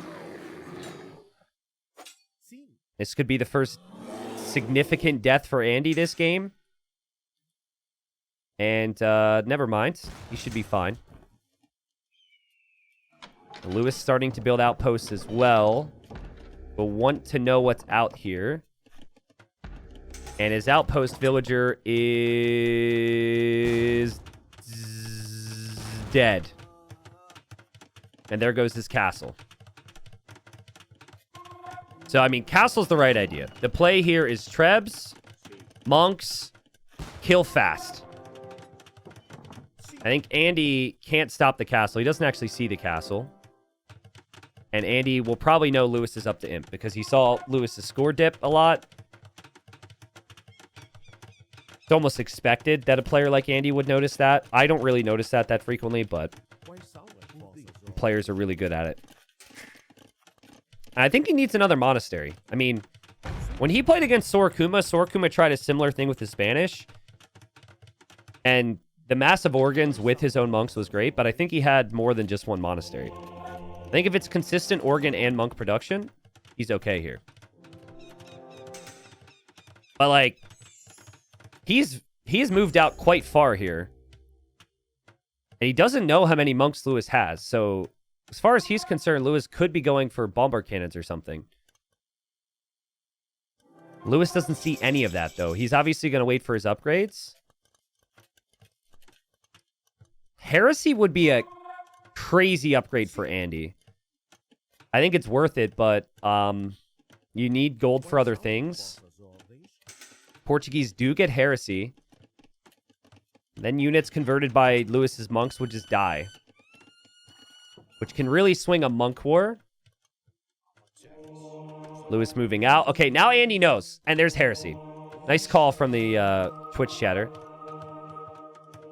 So he'll give Lewis the outposts, which is kind of annoying. But he gets all the vision to know exactly what Lewis is going for. 1,000 gold for Heresy, though, guys. It's not cheap. When your opponent is literally only going for monks. I guess not literally because he's making trebs, but you get my point. Then going for your own monks and organ guns against this can mean you get the kills. And your units, when they patrol in, they're not going to fight against the units that the opponent stole anymore. They'll just continue to mow down the units in front. Andy's scout over here will go for the kill. Could be a kill. Should be a kill. He's getting block printing for his own monks. He has Heresy. He doesn't necessarily have to be uber patient right now. He could move forward, but he's waiting for his own monks because he wants to convert as well. And there he goes. Now he's back into the castle. Castle's going down. Block printing's 10 seconds away, so he'll have the range. There goes Lewis with the castle. It's now or never for Andy. Otherwise, he could lose his castle. Never mind. It's not now. It might be now. You know, if the castle goes up, it's really tough for freaking Andy to engage. Here we go. Here we go. Here we go. Here we go. Heresy's in. Heresy's in. Everything is going to be red. Not a single real conversion for Lewis. And the Trebs are exposed. And the castle will be denied. And that was so good and patient and just a sick game for freaking Andy. The Heresy swing was insane. Also, I think Andy was more locked in with the monks he had than Lewis was.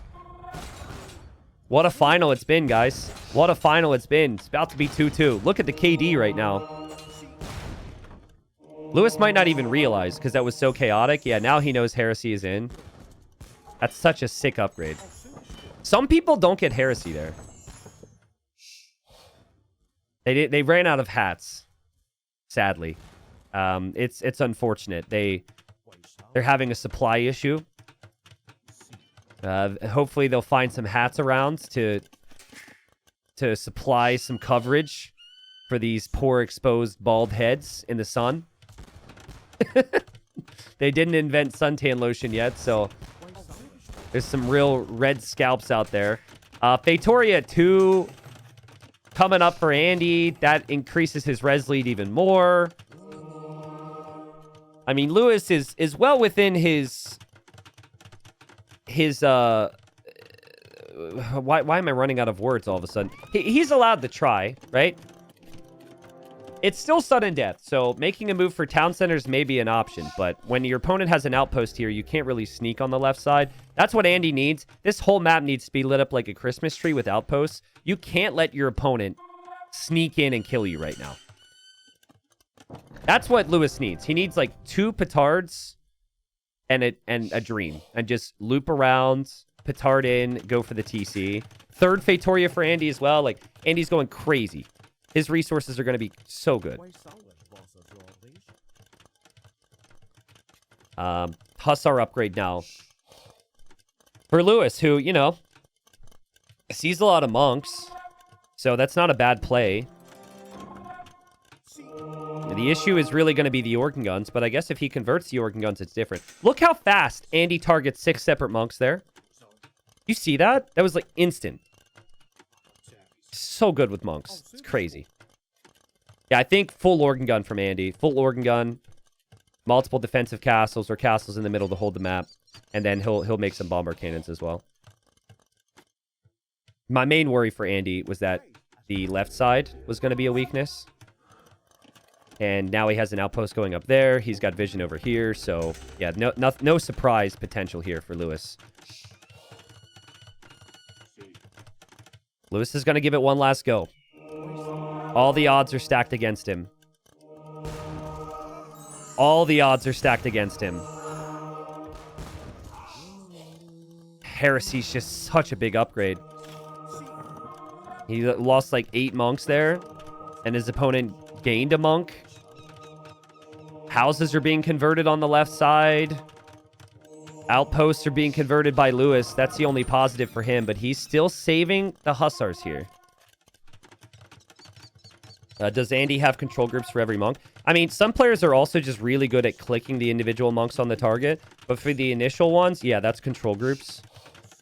So the really good players will have monks numbered up to 10. There are some players who actually number above 10 with monks, which is just... It's just crazy. Archer ranges now for Andy. I guess for maybe arbalest, maybe hand cannons. Let's see if Lewis can do this. Economically, he is so far behind. But Hussar is a surprise. Here we go. Andy's hoping for conversion. So is Lewis. Pikemen are not in front yet. Hussar should be pretty good here.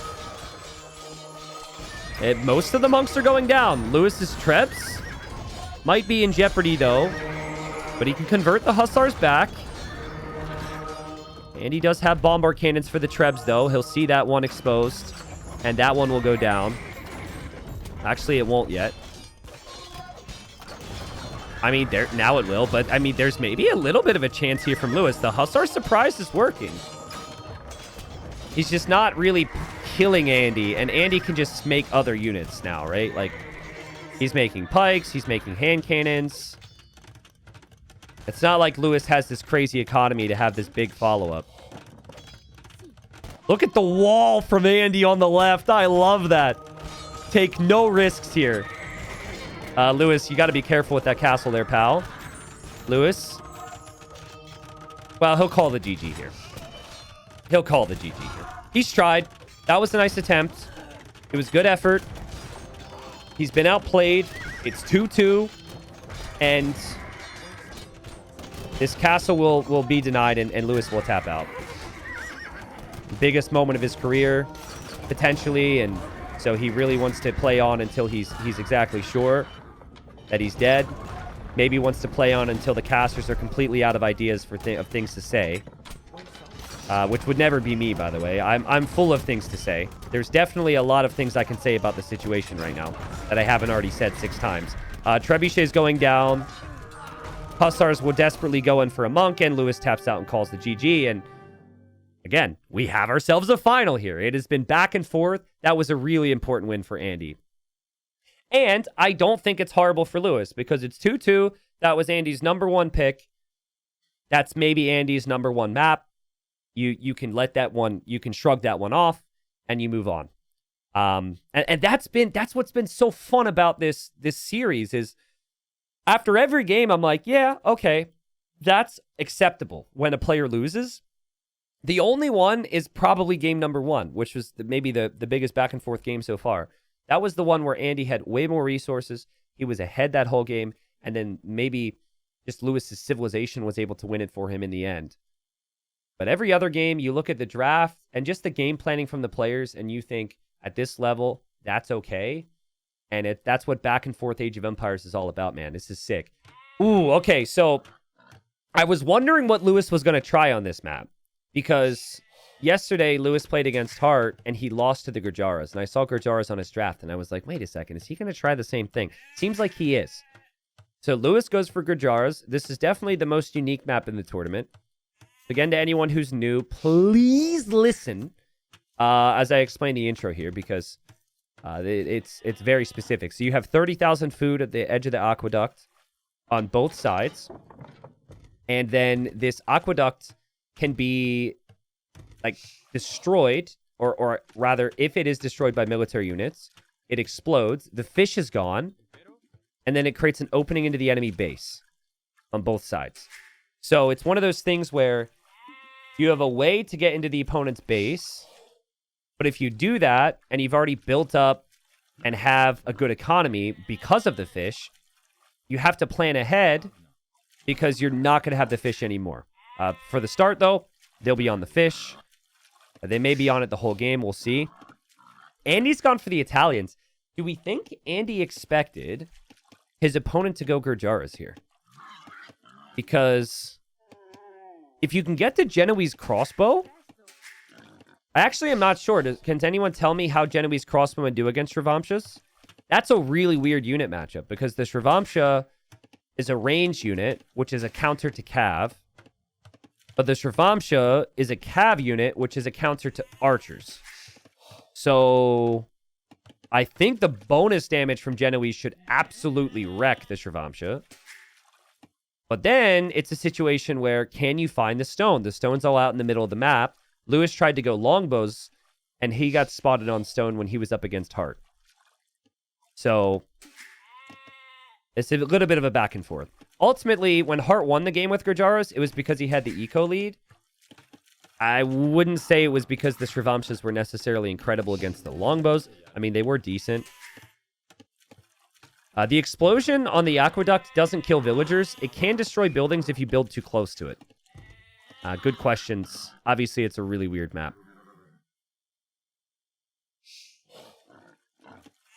So, I don't know if you guys know this, but today we are partnering with the U.S. lottery. And I don't know if you've heard, but apparently the lottery prices are pretty high. I'm partnering with them. I'm very happy to have this partnership. And instead of having to buy a lottery ticket, they're giving away free entries into the whole system today. And basically, if you see 200 stone at the top of the screen near the player resources, you have won the $1 billion lottery. Congratulations. However, if you see 201 stone, you unfortunately have not won and will not win anything. So Please check your stone counts at the top of your screens. Look to see what is there. If there's 200, please report it to the lottery authorities.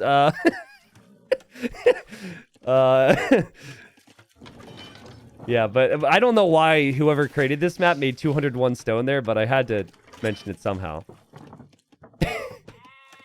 Glad Recycler, thanks for the 32 months.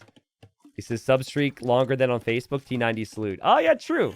Yeah, but you've been here 32 months. I was only on Facebook for 24, so thank you. Did you guys get excited for a second?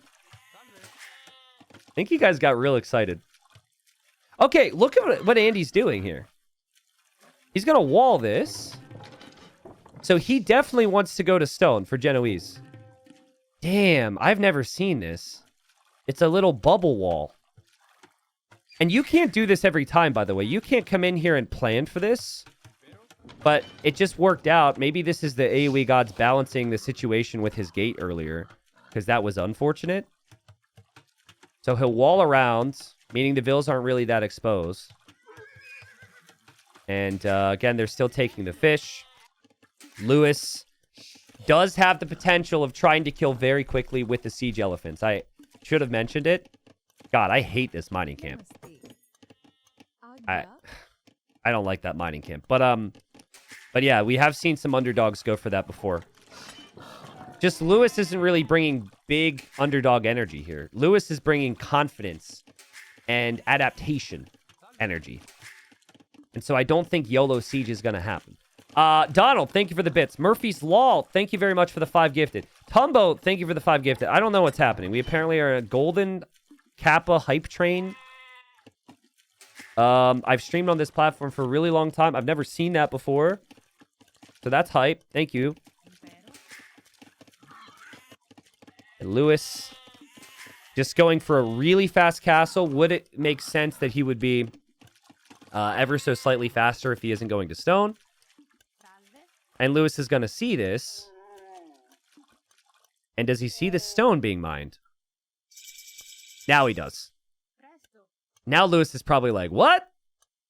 How did he get to wall in his stone? I didn't get to do that. That's really creative from Andy. Apparently, there's a 1 in 1,000 chance of getting the golden cap. Nice! So we won the Twitch lottery. That's basically the same. That's just as life-changing. It's okay. The stats aren't good. For people who win the real lottery, the stats are not good for their lives. A lot of them are dying and, ruining their lives. We can't have that. So this is more casual, more relaxed type. This is good. This is for our health and prosperity. So this tells Lewis what he's up against. Lewis is probably asking himself the exact same question I asked Chad earlier. How do Sravamshas do against Genoese? And he's going back and forth. He's like, on one hand, the Genoese shred cap. But on the other hand, I have a dodge. And I should be pretty good against ranged units. I do think this gives him a timing and early castle age to try and kill Andy. But he's later to the next stage than Andy. He didn't have his build set up to be able to get the buildings on time. Now he's housed as well, so he won't have a spearman out. He won't have another scout out that fast. Just gives Andy a lot of time to save up for that castle, and he'll probably just build it defensively here.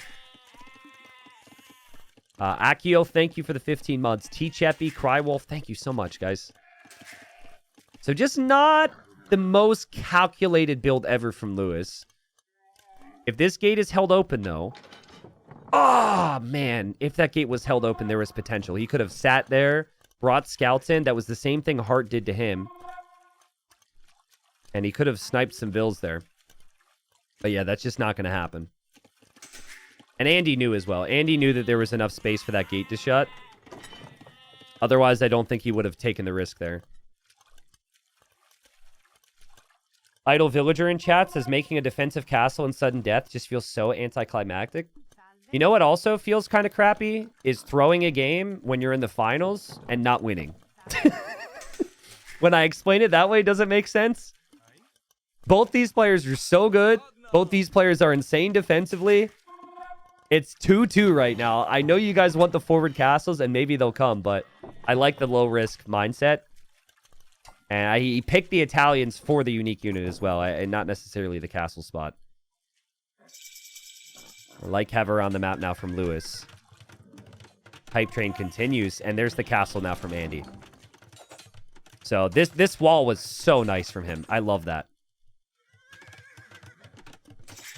So I don't have actual stats on this. I'm just going to make this up. But pretend it's real, okay? 70% of the time in a best of 7 that goes 2-2, whoever wins game number 5 will win this series. That sounds real. It's an important game here, okay? I'm sure it's somewhere close to that. This would put the losing player in a position where they have to win 2 straight under crazy pressure.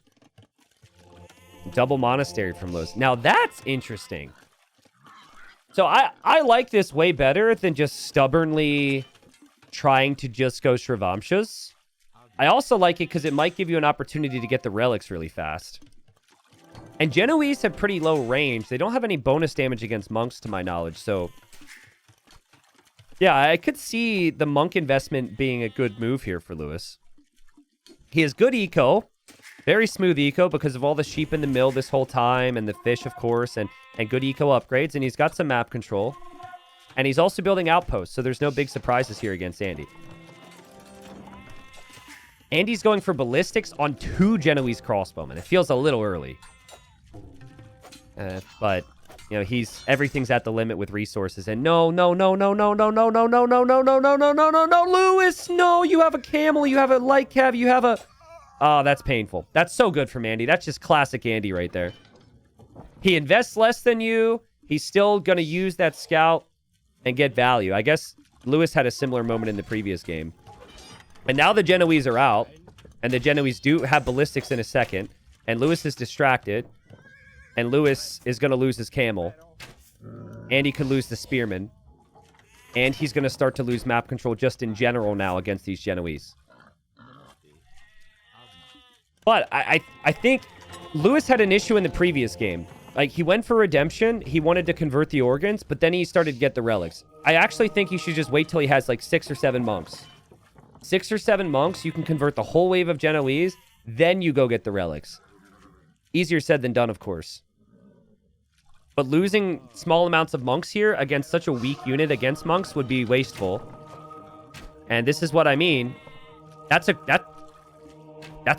nice conversion there. That's great for Lewis. That's totally worth it. This aqueduct is starting to get annoying for Andy, I feel, because he needs to pass over to the other side, and he can't because it's in the way. At any point, guys, he could use his castle, he could shoot the aqueduct, and he could break that down and be into Lewis's base. Lewis doesn't have a single farm. Lewis does not have a mill on berries. He is not at all factoring in that will go down. But also, same deal for Andy. So Andy needs the food. He's not planning on giving it up. 2 relics for Lewis. He's massing more light cav. The Genoese are so slow, and you can't use that little shield on your back to stop God, so... You need all the numbers together right now if you're Andy. Let's not forget about this villager on the left. Lewis is outposting around. Maybe he'll see something of value. Maybe he could go for a push. The outpost from Andy, though, is helpful here to see where Lewis is. Again, Lewis is just trying to get those relics. He does have a lot of relics right now. He could have all 5, but he has to get home. And he's having real issues getting actual kills here. Boar goes down. And there's the monks. Here's what I'm thinking if you're Andy. You go imp. You go light cav. Just enough light cav. Oh, he's going to go in. He's going to go in. He's shooting it. He's shooting it. It's down. He's in. He's in. Lewis has... All his vills that were on food are gone now. Lewis is... now, Andy's going to go take boars. And Andy is not actually going in. He's waiting for Lewis to see what Lewis has, and Lewis has a lot of monks. That was interesting, because if that goes down, you're fully expecting a jump there. You're expecting Andy to run in, but he didn't do it. So I guess he killed the boars.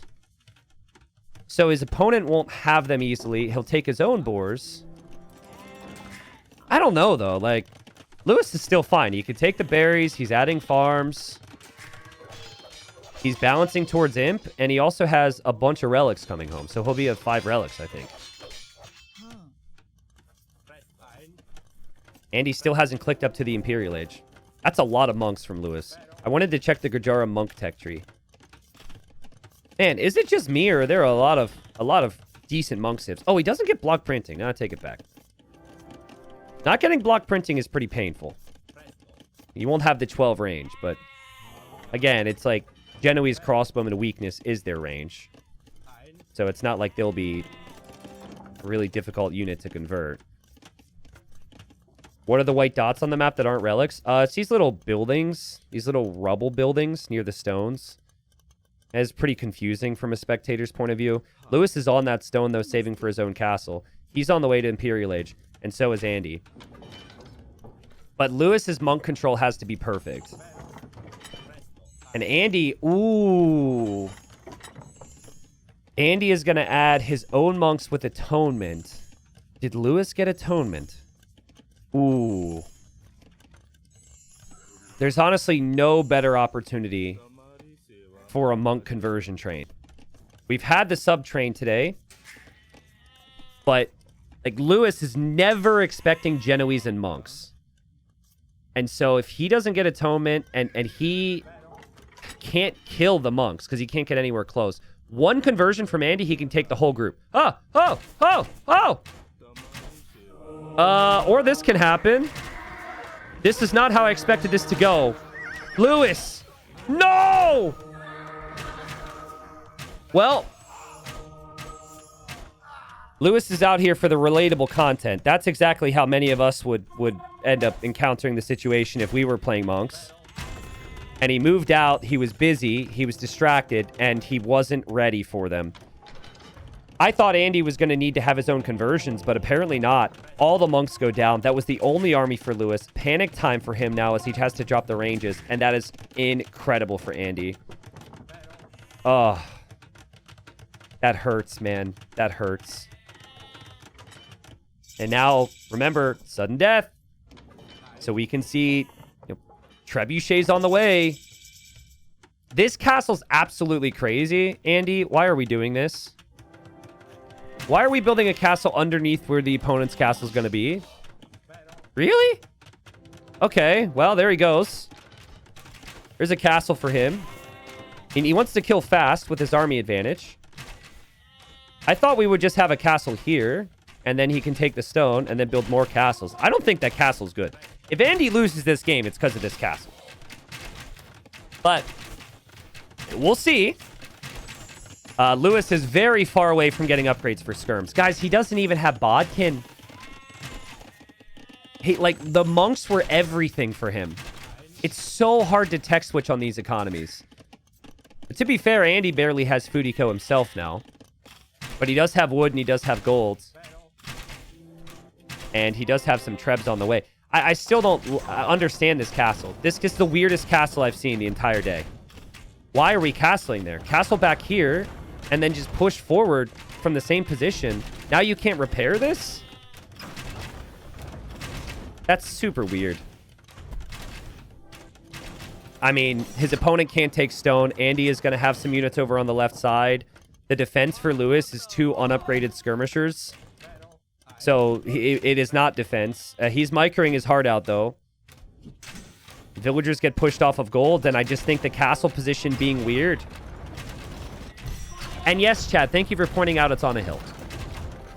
I understand it's on a hill. The castle position being wherever it is in the conversation now. Those monks were needed. And Lewis is going to try and make petards. I guess in desperation make a play for the TC. But you need the castle for petards. And that castle's not going to be around any longer. Lewis is losing his gold miners over here. Look at the KD, guys. Look at that. 34-2. Oh, wait. Here goes Lewis. Can you imagine if there was a hole or something? He's going to make a play for the town center. He's bringing his vills. This is some deep desperation energy. Andy sees it. At least I assume he sees it. And he's bringing his villagers to rush down the trebs. And he also has his own trebs to go for the TC. Let's go, Lewis. Is he going to treb cut the tree to get in? Oh, he's going for the wall. He might be able to take down the wall. But he needs protection for the trebs. And Lewis is trying everything he can with the game mode. He's repairing. Go, go, go, go, go. Go faster. Can we get sappers, maybe? And run in with the vills? No. Andy. For the first person in this final to win 2 straight, and that felt like a really big one, man. Oh, jeez. It was a really good build-up. I was really smart from him to get onto the stone and build the castle. Honestly, I think Lewis did everything right, except for losing the monks. Like, everything was pretty good. He had the relics. It's just when he's on his way to imp, he just needs to be attentive with those monks, and if you lose them, it just looks so bad. And I feel for him because, like, from there's nothing else he can do. He doesn't have the eco to properly transition into skirms. He did have the eco to upgrade his monks and maybe take it from there.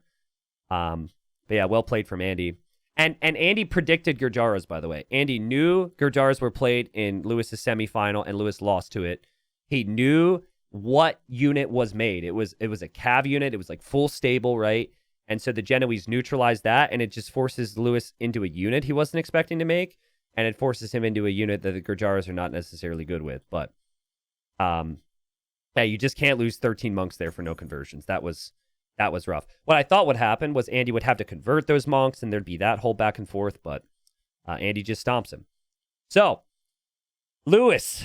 Oh, man, Lewis. I'm feeling for him right now. Can he turn it around after tasting defeat twice? Or will it be freaking Andy's day to be the champion? The eco side has been sick for Lewis today. Just sick. So much food, so much gold there. But the last 2 games, he hasn't been able to win any fights. A 0.12 KD ratio for him there. He had 3 conversions. Ugh, just a painful one, man. So this isn't bugged, but Lewis has a very, very narrow base here. Am I wrong? Like, I've seen a lot of Ring of Reeds games. It feels as though he's lost some square footage in his base here. Again, not bugged. I think all the resources that are supposed to be there are there, but not quite as much space to move around. We have Ring of Reeds. There is the Ring of Reeds in the middle and on the outside. And it's Bengalis for Lewis and it's Koreans for Andy. Guys, Bengalis have been like one of the best civs this entire tournament. They're so good. This just feels perfectly scripted to take us to game number 7. You get the additional vills. We've seen monks be very, very strong. Maybe this is a little disrespectful, but imagine if Lewis had Bengali monks in the previous game. Very different result. If you don't pay attention with Bengali monks, you're still probably converting half that army, still keeping a lot of those monks alive. So they can bail you out economically. They can bail you out with the monk strength. And then they also have really good unique units. So I'm definitely leaning towards Lewis's civ. Now the Koreans. They do have something to neutralize the monks. You have to build them and you have to keep them up, and that would be the towers. So guard tower upgrade being free is kind of the key, I'd say. But can you just tower rush in feudal? Because if you tower rush in feudal, your eco's just not good enough to get you to castle. So yeah, you need the towers, but you need the towers to be up in castle before he gets to castle. Castle drops you, or siege pushes you. So you have to be creative in how you play it. Oh! We have a lame! The boars are always on the back side, and Andy's going to try and steal the boar here. This is the way to get an advantage, but Lewis sees it. Lewis noticed it, and Lewis will try and block this. Andy will have to stay close to the boar. And if he gets his back, that would be impressive, man. Lewis has a lot of opportunities to block. But if he blocks the boar, Andy will wait. We could be here all day at this rate. Yeah. Boar will always continue to chase as long as that scout is close enough. And as long as the Gaia Vision is there, I'll actually switch over to the Boar Vision. Wow, the deer actually supply Gaia Vision, but did you see that split second there where it went out of it? The boar goes back. Well played from Lewis. And honestly, a bit fortunate there. I think he was running out here for some other reason. Nice heads up to realize his boar was going back. And so he should still have that food. So well played. I really like the risk from Andy. I think you're just going to need something crazy here for the reasons I already explained. So you're definitely thinking high risk. And he'll dock on the outside. Lewis still trying to bring in that boar. And Lewis is going to mill. So I've seen both. Mill is obviously cheaper. You can drop off the shorefish from the dock and also from the mill. The benefit of the dock, of course, is you can make fire galleys and galleys later. You can also add some fishing ships, which Andy's going to do. So Lewis will be behind in Dark Age economy, not adding the fish, but this is just much bigger investment into the dock and the fishing ships. And then the fishing ships are also really inefficient, so... And now a villager to the middle for Andy. Remember, his scout's on the outside. I think he also sees Lewis is pushing in that deer. So he should be able to know that Lewis's scout is out there. And he'll probably just want to double check why the deer is dead there. Sees the villager. And Lewis isn't scouting the middle. Lewis is scouting the outside. And Andy has a villain in the middle. Will he go for a second dock? I don't know why he's out here. I think he wanted to build the barracks to go, man-at-arms or aggressive in some way. And then he didn't want to build it in the middle because he doesn't want Lewis to see it. Lewis, are you really pushing in a deer from all the way over here right now? I mean, you have a civ, you can be greedy. But that's a really long distance, dude. You're surrounded by shorefish. I feel like maybe scout the opponent, see what they're doing. But Lewis is really good with adaptations, and he's got the civ for it, and he probably just figures the food is more important than information right now. D-Freaking asking the real questions here. He says, do players want to rush the middle or wait for the other player to take the middle first? Yeah, that's the question, and I have no answers. It depends on the civ matchup. It depends on the player's thinking and approach. Something I talked about yesterday, in a practice game, just literally one game out of like dozens of games I've seen. I had a player go man-at-arms with a forward dock on the outside. And then they have to pull to the middle, right? And then you go archer range at home and archers to the middle. So you kind of like sandwich them. I think Andy's trying to decide on where he goes man-at-arms. If he doesn't see stuff here, he might go to the outside. Man-at-arms to the outside is really rare. And I don't know if Lewis is going to be working with that in his mind. Kind of feels like Andy's going to do what we said. You wouldn't usually tower rush the middle without some support. Lewis is still pushing deer. I swear to God, if he scouts the man-at-arm rush because he's pushing a deer from the right corner... Dude, that's insane. He is the luckiest individual on the planet. Are you kidding me? You're in like the worst possible spot to get intel, and you end up finding that. That's crazy. All right, so now he knows it's going to be man-at-arms. That's wild. His skill... that's full skill there. No luck. Sorry. I should credit the player here. Oh, and we have stone walls from Andy in the middle. That's interesting. Okay. All right, so stone walls, which Lewis will see. Lewis probably needs to stop this. Andy doesn't know that Lewis was over here, but Lewis will abandon it anyways because there's a chance he could be found. And Andy, who I'm now remembering has done this 2 sets in a row. Right now, 3 sets in a row, I guess. He loves his stone walls on the front. I mean, guys. Lewis invested double mill on the outside. He fully abandons it. He can push to the middle. Like, yeah, he has more vills, and yeah, he's going to maybe get to a castle, but his eco is not fantastic long-term. We do have archers from Andy, which might not offer much. And Andy's nowhere near Castle Age. But this is a decent attempt. In a bad matchup, this is a really decent attempt. And Lewis will just use the market to click up here. Now, when he drops the castle, it'll still be in a really good position. And it can shoot the wall right down. So actually, the wall's not really that strong. It looks strong right now, but it's the right move from Lewis not to freak out. Archer, though, I mean... Archer behind this might force Lewis into a tower of some kind, which slows down the castle significantly. Andy's still taking some of the fish on the outside, and still taking some sheep. He's taking some of that food in the middle right now, which is pretty good. And so far, he's even on resources collected with the Bengalis, which is, again, rare. Andy's ahead in Vills because Lewis is on the way to Castle Age and can't produce Vills. So that's standard. There's been no mistakes made there. It's just kind of how the flow of the game tends to go. But that's why the fast castle needs to pay off almost immediately. Because it does hurt your eco. I think right now, Andy's a little distracted by something. He doesn't have this archer in the position he needs to be in. But he is hitting the Vil. Still no tower from Lewis. He doesn't want to waste stone. But there's another archer on the way. He might have to. Because his castle is going to be on the front. No way Andy's going for another layer of walls. That's really smart. Why not? Like, you just need time. Harassing on the outside. Protecting in the middle. I'd love to see a triple layer. I just don't know if he'll have the time for that. And yeah, Lewis will aim to drop the castle. And there it is. Great castle from Lewis. That's a sick castle. But he lost the villager back here. I think he killed a fishing ship with his scout.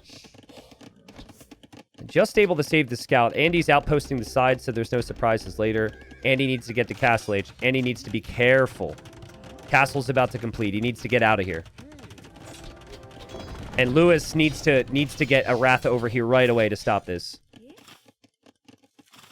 All right, so now can Andy get Castle Age? The wall will buy him quite a bit of time here.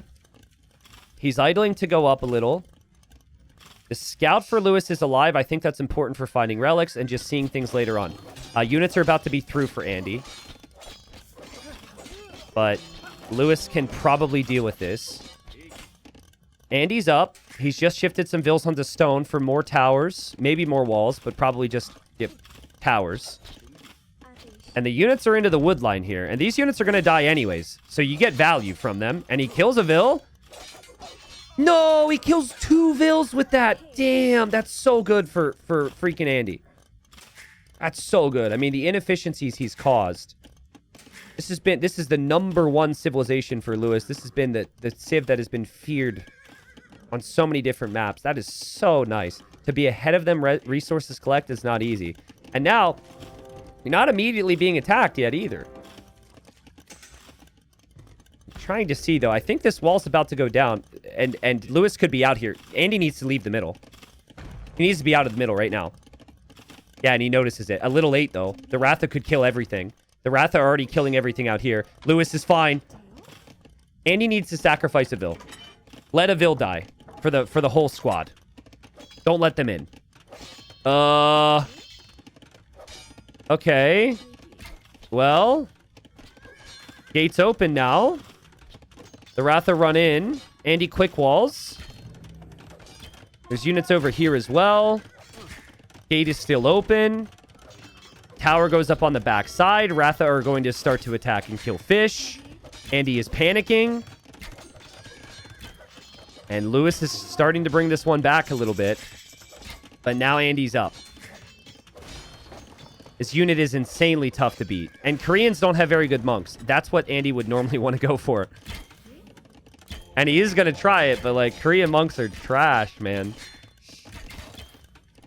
And Lewis is stabilized. It's just such a strong build. He stabilized beautifully. Ratha in the middle. Ratha on the outside now. The freaking Andy's eco is in ruins. And he doesn't have an easy answer against these Ratha. And anything you can suggest just dies to a siege workshop. That's the crazy thing. Like, Skirms, okay. Let's pretend you magically have the resources to get those techs and make the units. You just die to Mangonel. Though I suppose if you have a guard tower, the Mangonel can't push you. But you need to push back, man. You need to push back. The Civ's just OP, man. And Lewis has known it since the draft started today, and that's why he picked it. And I think Lewis is planning on a forward castle. Like right in this position to range the TC, and that would be checkmate. Nice turnaround here from Lewis. It got awkward, but he stuck to the game plan. I think Andy didn't foresee those units to be coming out of that castle. And that's where things started to fall apart. He thought he had more time. And then he didn't have more time. He had to panic tower back here. He didn't have a tower on the front. Like, he just had no clue his wall was about to go down as quickly as it did. And now a castle from Andy. Desperation castle. A castle that will protect his TC somewhat. Oh, but it's painful. Painful, painful, painful, painful, painful. Amazing final, guys. So good. We've had great strats. We've had, like, both players play really solid overall. I think both players will feel like they want at least one of these games back. Like, for Lewis, he'll probably want the previous game back because he had maybe more potential there. For Andy, he's going to want game 1 back just because he had more res collected there. But either way, it was just... Anytime someone has won, it's because the other guys played so well. I mean, this is looking pretty bad. I think Andy needs to somehow try and go around the outside to take down the TC. Because here comes Lewis. And Lewis is going to castle drop him. And if that castle is aggressive enough, it ranges the town center for Andy. Yeah, Andy knows. Andy knows. He's already sending the Vills around. He knows he's about to die. Yeah, you can't stop that castle with anything. It will go up, and it will range your town center, which means you're dead. So, you never know. You never know, you guys. You gotta just try. You gotta just try. Run over here, check how much wood is left on the reeds, try and cut through, drop a castle on his face. He doesn't have the food for petards, and petards take too long, so... I guess if you're gonna make petards, you would do so from the forward castle anyways. I think Lewis should know this. Lewis is like, what's going on here? See, in early rounds, people weren't experienced enough to know to check. But now he's like, wait a second. I don't want you doing anything. He's going to check over here. He's outposting over here. Doesn't see anything yet. He's got the Mangonel on the town center. Yeah, I mean, but the castle has to range the TC. And he's waiting for something.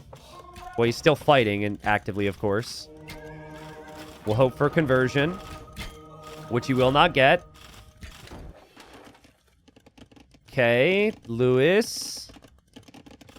Does he see this? Andy doesn't know the outpost is there. Andy will build his own outpost. TC still could go down for Andy, by the way. Here goes Andy. Building another outpost, and Lewis is just going to build a defensive castle. Yeah, that's a smart play. Just build your own castle there. You already have him checkmated on the front. So he just immediately drops his own castle upon seeing this. And hey, freaking Andy did bring a petard. But yeah, freaking Andy's castle, if it goes up, is not going to stay up for very long. And it might not even go up. GG. Yeah, I don't know what more to say. I'd love to spice it up a little bit more for you. Credit to both players. I think Andy actually had a really good opening.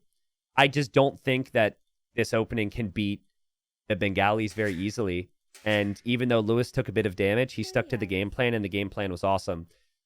Seriously, though, the real issue here for Andy is he did not realize the wall was going down as quickly as it did. So I don't know how he misjudged it exactly. He maybe thought that there was an extra minute there for him. But this wall goes down. His vills are still standing in the middle when it happens. So he definitely didn't notice it. And that was clear. So, like, he still thinks for whatever reason, maybe he's just distracted, but to me, it still seems like he thinks he has another layer of tile for safety. And then the units come out, and then he's like, oh, shit. And then he's over here. He's already like, oh, shit. And then there's just a whole lot of shit, and then he dies. That's my cliff notes on the game. Well played there from Lewis, though. And finally, he bounces back, and we're going to Game 7.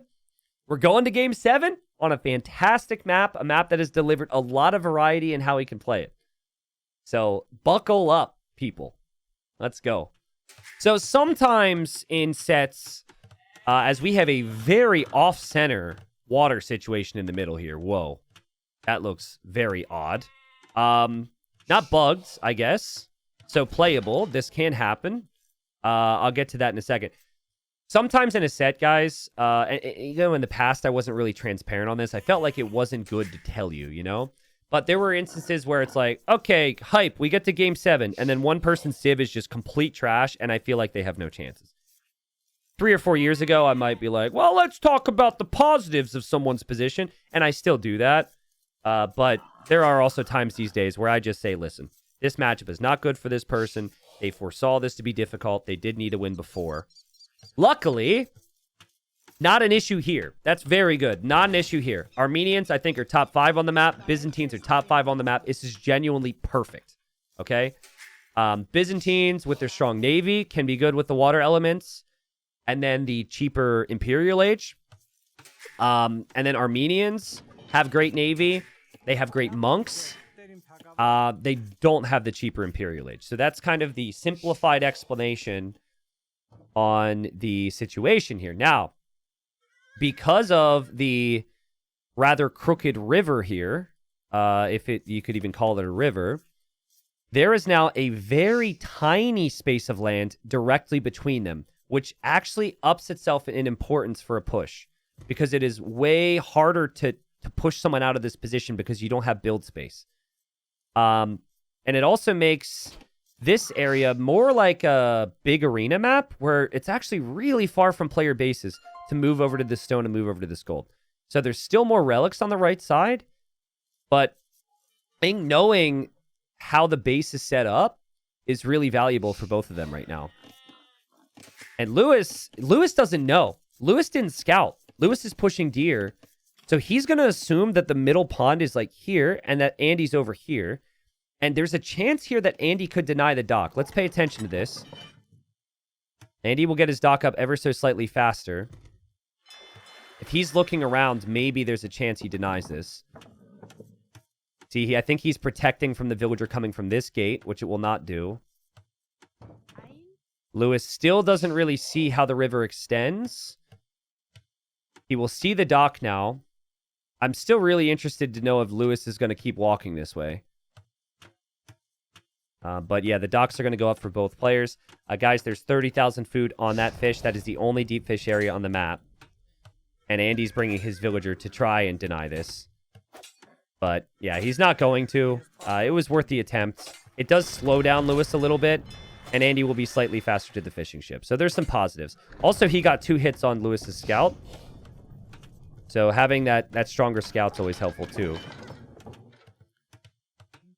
And yeah, dock goes up for Lewis.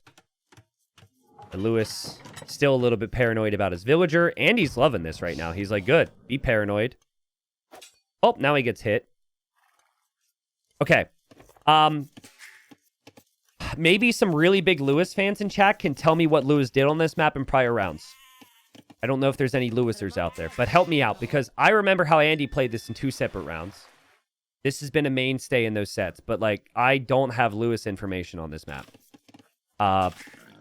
Andy loves to go feudal. He loves to go water. He loves to go 2 docks, and then he just goes up to Castle Age and adapts. It's obviously a safe approach. I think it has its weaknesses. Did you just call us losers or Lewisers? Well, that depends on whoever wins this. A Lewiser could be a winner if he wins game number 7. No, but seriously, I don't know what Lewis is going to opt to do. It seems like he really wants the deer. It seems like he really wants fast castle. Which is not necessarily bad. I think the best play on the fast castle, though, is to go monks, which I've seen Andy go up against before. Andy's building a mule cart in the middle? With 1 vil? To take a deer? Oh, he's bringing more vils. Hold up. Well, I mean, I guess you can move it anywhere. He could just take the deer and then take the wood.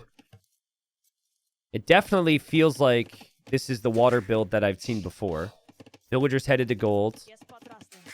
A lot of villagers on wood soon. Doesn't have the second dock yet, but could do that at any time.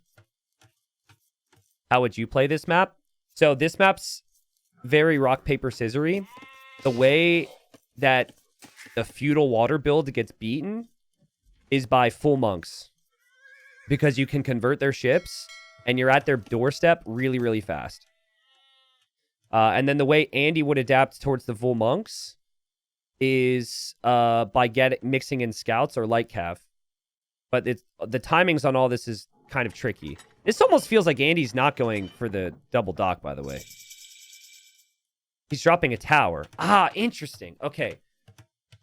So he is expecting Lewis to go for fires. He thinks that he will be worse off in that department because he's Armenians, which would be true. But that's not what Lewis is doing.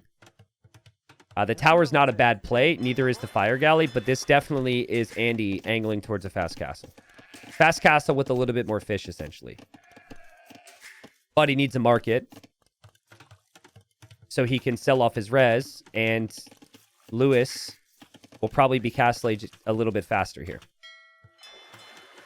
But Lewis won't have the fish. And he might not have the dock. Both these civilizations get a unit called the Draman. Think Cannon Galleon, Mangonel mix. And you can make it immediately an imp. So having water control is amazing because you can take down the opponent's TC with it. So you really don't want to lose water. But again, I just think in order to retake water right now, your best way is with monks, if you're Lewis. And he's building his market. He's building his blacksmith. This is painful. He needs 80 more food. Can he get it? Oh, this hurts. This hurts my soul. We've all been there. Watch his food right now.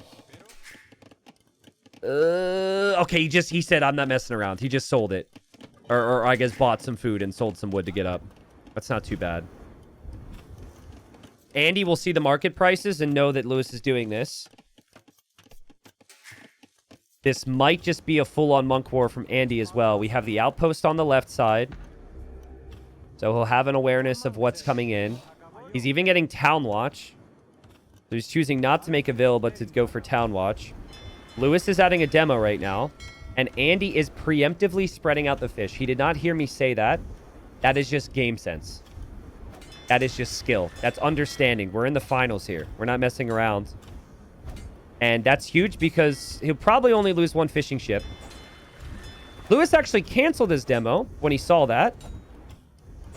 It's funny. The fish are stupid, though. They always go right back to the fish, and they always clump up again. They don't go back to the spot you put them in after their trip. So actually, there's a chance here, unless Andy repositions his fish again.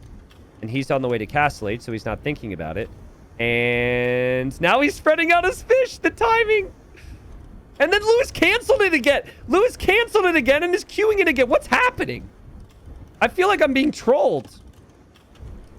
This is the third time now. Okay, here we go. Round 3. Now, what is happening? Dude, is he misclicking? That's the 4th time. I don't understand. I really... fool me once, shame on me. Fool me 4 times, I'm confused. He doesn't want to show the flag? Well, yeah, you just use it right away. And I guess... Okay, so... Oh, he just did it again.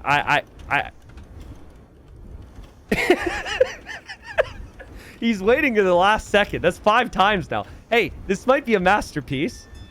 Because at this point, freaking Andy's adding more fish. Monks are over here for Lewis now. He might not be able to cancel it again. He has to try now.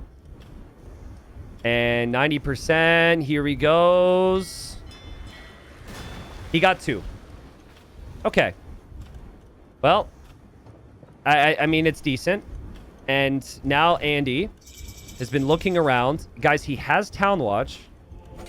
So he is aware of the monasteries. And he is bringing villagers. And he is going to build a church to protect his fish. I have not seen this in a minute. This is really smart. See, he is about to lose his fish and lose his ships to the monks. But if he builds a church, it kind of protects it all. And it's only 2 fish, but still.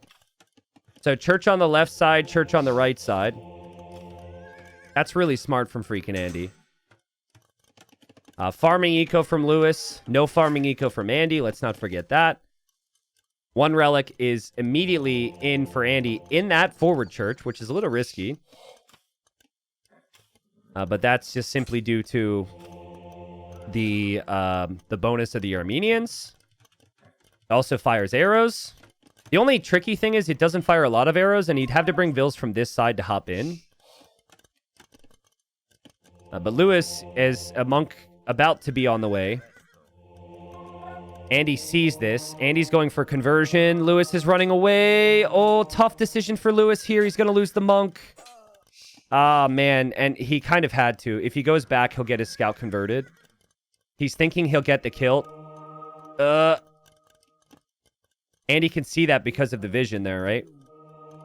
Andy can also see the monk, and he's about to get atonement. Lewis is going to double back. I don't know if he'll be back in time. Meanwhile, we've got monks bringing in relics. We have a church about to be dropped. And into the monastery goes Andy. And the monk is just safe. It's just, there's a monk difference. These men are holy with tricks up their sleeve. And Andy just seems to be pulling ahead in this monk war right now. There's so many monks on the way. Lewis doesn't have atonement on the way either. So he can't convert monks yet. He cannot fish. Andy is locked in because of the outpost with town patrol. Town watch. He gets the conversion. He actually switched to heal up his other monk there as well. And these churches are about to deny the stone. But there is a stone from Lewis on the left, which we cannot forget about. We've had some clowny games in this tournament. Devotion now on the way from Andy. And how's your faith, people? How's your faith? Well, Andy gets a conversion and deletes the monk. We're about to have a castle from Lewis. Can he build it on the churches? Oh! I mean, this is the energy you need, right? This is the energy you need. Andy isn't getting a conversion on the left side. Andy is probably really uncertain on how to take engagements now. And 2 of these churches are kind of a waste now for Andy. They'll eventually go down. But Lewis doesn't have the resources for Imperial Age. That much is key. And if the initial churches were not here for Andy, if he didn't already have the position, the castle would be in the middle and he'd have big problems. For now, he's chilling. Love the outposting. Love the vision from Andy. Resources collected so far ahead. Can Lewis do anything to surprise Andy right now? And just looking around in Andy's perspective. He's got 5 relics. Now he has 4. I think he's maybe going to move some of these away. Yeah, and Andy wants Imp. That monk needs to be deleted. And the fishing ships as well need to leave. Lewis wants Imp as well. Idling his TC now. We'll sell off every bit of wood and stone he has to try and get up here. So we can get into Trebs. Any other save is completely dead, by the way. Only Byzantines can survive. If you had to pay full price for Imp, it's over. Oh, God. Not the relic. Not the relic arrows. Not the relic arrows. There you go, guys. The relics just killed a monk. Monks bring in relics so they can control them, so they can't be killed by them later on. Okay, he's on the way to Imp. Andy forgot a second building, so he's a little late. Hasn't clicked up to Imp yet. Doesn't have a castle yet either. He will click now. Behind that villager. Lewis is building a dock. Can you imagine? Can you imagine? A dock that can be seen, but a dock nonetheless. He is massing petards. Lewis wants to win the finals with a transport, petard, and destroy that TC. You only need 5. But the vision from Andy, he sees everything. And he knows the dock is there. Now, I think in his mind, he's just thinking Dramens right now. It happened before. I would just be really surprised with that much of a heads up with how locked in Andy is right now if he lets it happen. Let's see. Oh, he's dock blocking. We have a dock block in the finals. This is like a dream scenario for me. Do you know how many years I've wanted to say dock block in a competitive scenario? Let's go. He's blocking it with double dock. He will drop his own castle here. Now, Lewis doesn't know about the dock block. He wants to drop his own castle there? I mean, double castle's pretty sick against one castle in a Trebor. But now there's arrows from the church. Monks hop out. And I think we know how this will go. I think we know how this will go. I think we know how this will go. Lewis, your monks. Lewis, your monks. Another game where Lewis's monks die right before Imp. Right before block printing. Right before the upgrades. His castle could be denied by the clergy. Villagers getting converted. That's essentially kills. Church doesn't range the rest of the vills, though. The castle will go up. I mean, who needs monks if you can take down the TC? If you can treb everything? This can still turn. Trebuchets from underneath this castle can kill so much. But Lewis is going to need... He's actually going to need monks for Dramens. And I think Andy wants Dramens, so he had to delete his dock block. So he can move his units back. How much do they have on gold right now? There's a lot more on gold for Lewis. Andy doesn't have too much on gold. He's also going to lose 2 of his relics. Guys, the transport's still there and the petards are still there. If Lewis can wait for, like, the opportune time when it gets really messy, maybe there's a chance. Oh, but Andy's walling, which is so smart because it will get messy and you're not going to be paying attention all the time. So he's walling that up. Oh, and there go the petards. Lewis thinks he's going to die. There goes Lewis. There he goes. Lewis's hopes and dreams are in this transport ship. His hopes and dreams are being blocked. He is being... Oh. Well, he's out. And he's gonna... Oh, he's back in!